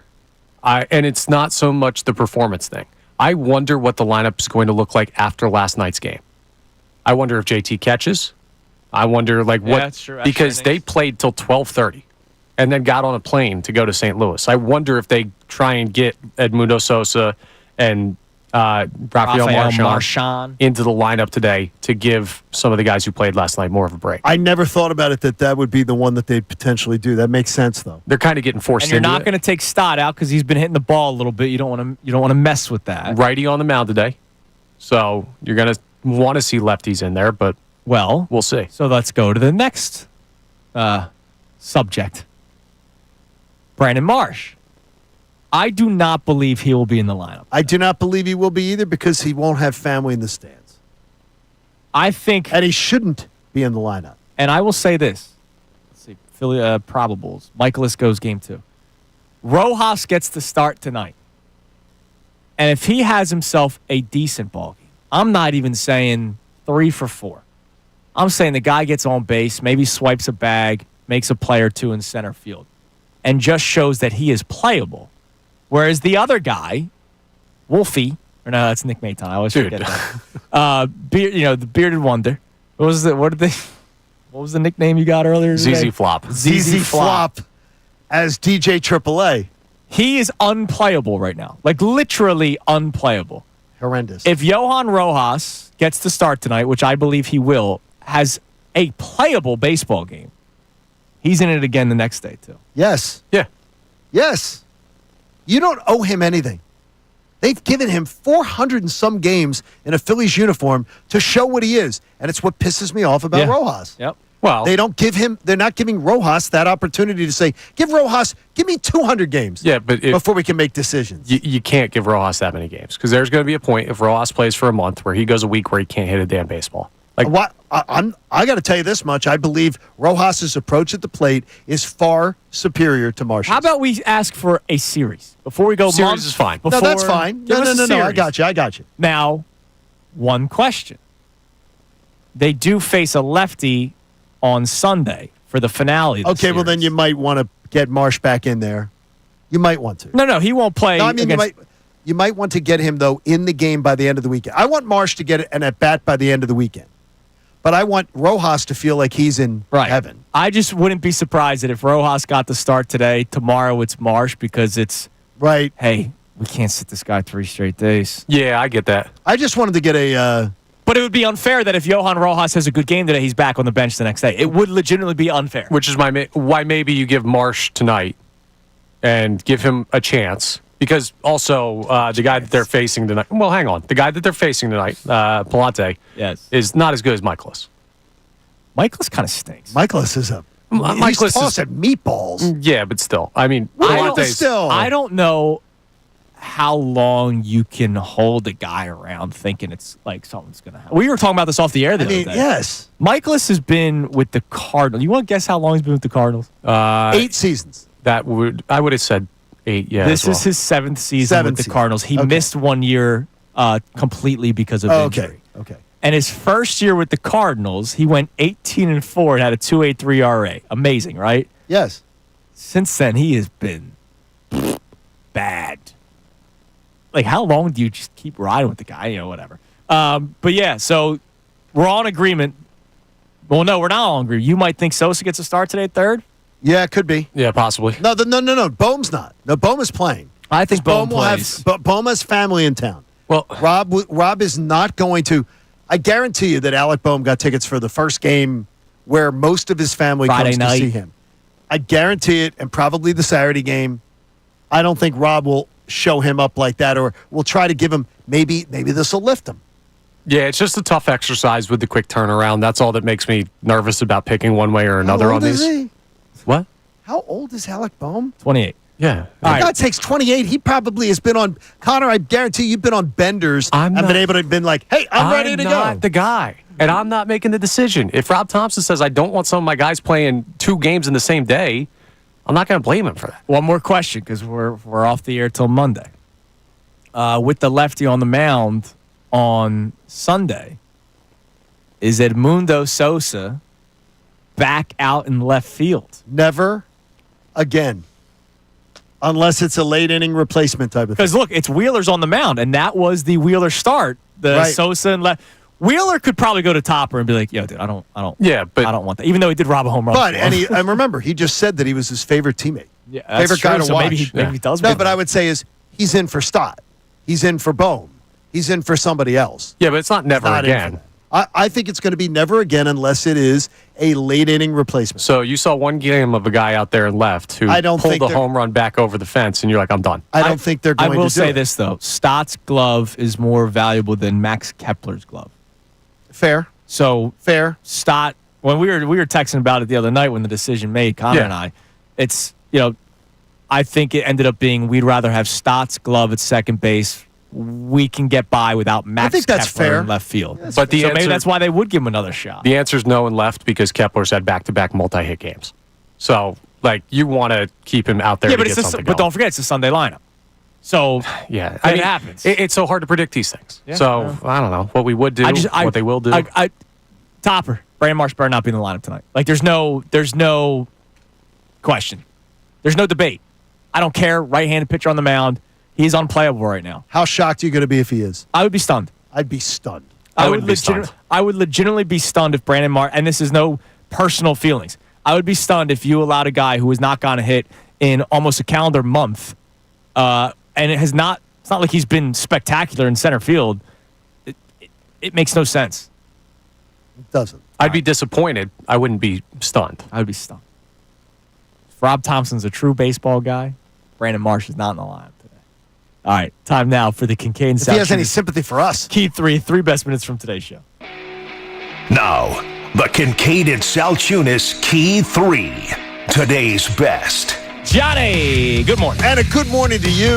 And I'm glad you're turning your attention to the man upstairs. Oh, I'm not blaming God for the Phillies. Oh, when I heard you say something about the man upstairs, I was thinking, this isn't God's fault. I thought this was getting religious. God's a better GM than Dave Dombrowski. They just had a bad series against the Braves. Yeah, I mean, that was not a good series. See, I don't look at it that way. That rolls off. By the time I woke up this morning, I've forgotten about the Braves because they didn't play like horse poopy. No, but certain individuals Yes, they did. But the thing is, it's the people that I continually am being told to give patience to. They're going to come around. I already know what I know. Which is why, Johnny, today, I would like you to join me. What do you mean? You're comfortable with it. With the man upstairs? Sure, Yes. we can pray together. I don't hold hands when I pray. Don't worry. Today, my attention is on Dave Dombrowski. Oh. And I'm not Bring happy. it. Bring it. The whole running it back, which we found out was going to happen right after the Alec Bohm trade rumors kind of evaporate. You knew that some of these issues, like Brandon Marsh wasn't going to all of a sudden turn into a good baseball player. Now, some people believe that he had that opportunity. His ceiling, if I hear Brandon Marsh and ceiling one more time, here's the sound. That's Brandon Marsh's head. He's hitting the mediocre ceiling that he's at. That's it. He's there. The ceiling's been reached, and he is 0 for April. Do you know how many players in Major League Baseball are 0 for April with his many plate appearances? One. Him. 0. Other than him. It's a disaster. Stop it. Stop force-feeding Brandon Marsh trying to justify the Logan O'Hoppe trade because you saw it again last night. One player has not reached their ceiling. Yohan Rojas deserves at least as much of a chance as Brandon Marsh has ever got He with has his to be in the skill set. lineup. He has to be in the lineup. He has an tonight. eye at the plate. He's learned how to bunt. They sent him to learn how to bunt. He learned how to bunt. He knows the strike zone, unlike Marsh. He gives them the lead. He hands them over a lead just by working a difficult walk. To me, I'm so tired of it because it's absolutely trying to cover their ass. Yeah. So bring it on. Dave Dombrowski needs some heat here. I turn my attention to Dombrowski. As great of a GM as he is, or president of baseball operations, he deserves a lot more heat for what we've seen so far this season. He does. 8-4, great start record-wise. Love it. But you notice issues with this team, and they are the issues that non-Pobos, like me, like John, Right. like Connor, like everybody that listens to the show, texts in, tweets in, calls in, watches Phillies games. Even if you don't listen to the show, you should. We all knew that there were issues with Alec Bohm. We all knew that there were issues with Brandon Marsh. We all knew that this bullpen that you did not address, other than Romano, who actually did well yesterday, Yeah. that was the only area you addressed, and you're seeing the bullpen have their issues. Despite the 8-4 record, it has not been a smooth ride. I also disagree with you. I think he's done a good job here. He has not done a great job here. And they got to a World Series in If we did a NLCS. They won 95 games last year. we do a T chart. Don't do it now. Okay. Just do this. I would love to hear your T chart of the good and the bad. And I think at the very least, it's going to be just slightly in Dave Dombrowski's favor. Okay. Like Dave Dombrowski's But I will favor. say, that's good. That's not great. Slightly in Dave Dombrowski's favor has also led to more success for this franchise than they've had in a long You know what time. else has? How about 35% more payroll? Yeah. How about buying players? That's what he's got to do that the guys in front of him didn't get Well, to do. and connections with agents. I got Matt you. Klentak had no cachet in Major League I understand, Baseball, but- and that's why he was a mess. I'm going to tell you flat out. If Matt Klentak had 35% more payroll, he absolutely would be able to get players. Right, but he didn't have a different owner. So you know why Matt Klentak didn't get that payroll? Because the owner didn't trust him to have that payroll. Yeah. No, two, Klentak thought at the time his message was they weren't ready to win, and they weren't. They waited to spend till they were ready to win. So let's not act like having a third extra payroll to spend hasn't been the difference, because where has this team improved? Bryce Harper, Aid, JT Realmuto, Castellanos, Schwarber. By buying players. I'm going to tell you flat out, I absolutely would trust Connor Thomas to have as good a hit rate buying talent as I do Dave Dombrowski. Strongly By the way, disagree. all right, that is the Kincade Salciunas Key 3. 3 best minutes from today's show. I would trust you too, by the way. I didn't mean to slight you. I'm I not would Bobo material. I would dude. absolutely, if it's just the role of buying established talent, I would have zero problem hiring either one of you for that role. Scouting players? Nah, I'm not trusting it. Established talent that already has like 6-7 years on a baseball card? I absolutely know that I could hire you, either one of you, for that role, and you could make compelling cases with research. As Pobo. Welcome back, Austin Hayes. Yeah, Oh, sure. geez. Hell out of here. Hey, support life-saving cancer research. Join us and our generous partners, Davis CPA Group. Love you, Ron. Make a donation today to the American Association for Cancer Research. You can do it at 975thefanatic.com/AACR, because cancer research saved my life. All 3 right. times over. The Mike Missanelli show's next, but no Mike you missed. He's in Augusta. So we have Bill Colarulo and Andrew DeCecco. Oh, no. So this show just screams just football. I heard that yesterday. Football, football, football. And DeCecco is much like Jose Alvarado, not in physique, but he loves to drink like he's always drinking something. But he goes that's to caffeinated. he goes to C4. He's got Is everything. it C4 today? Yeah, it looks I don't like even know what the hell that and is he likes today. apple Ghost? apple Oh, he's going tangerine. Ghost. Let's ghost them. They're coming your way next. Everybody have a great weekend.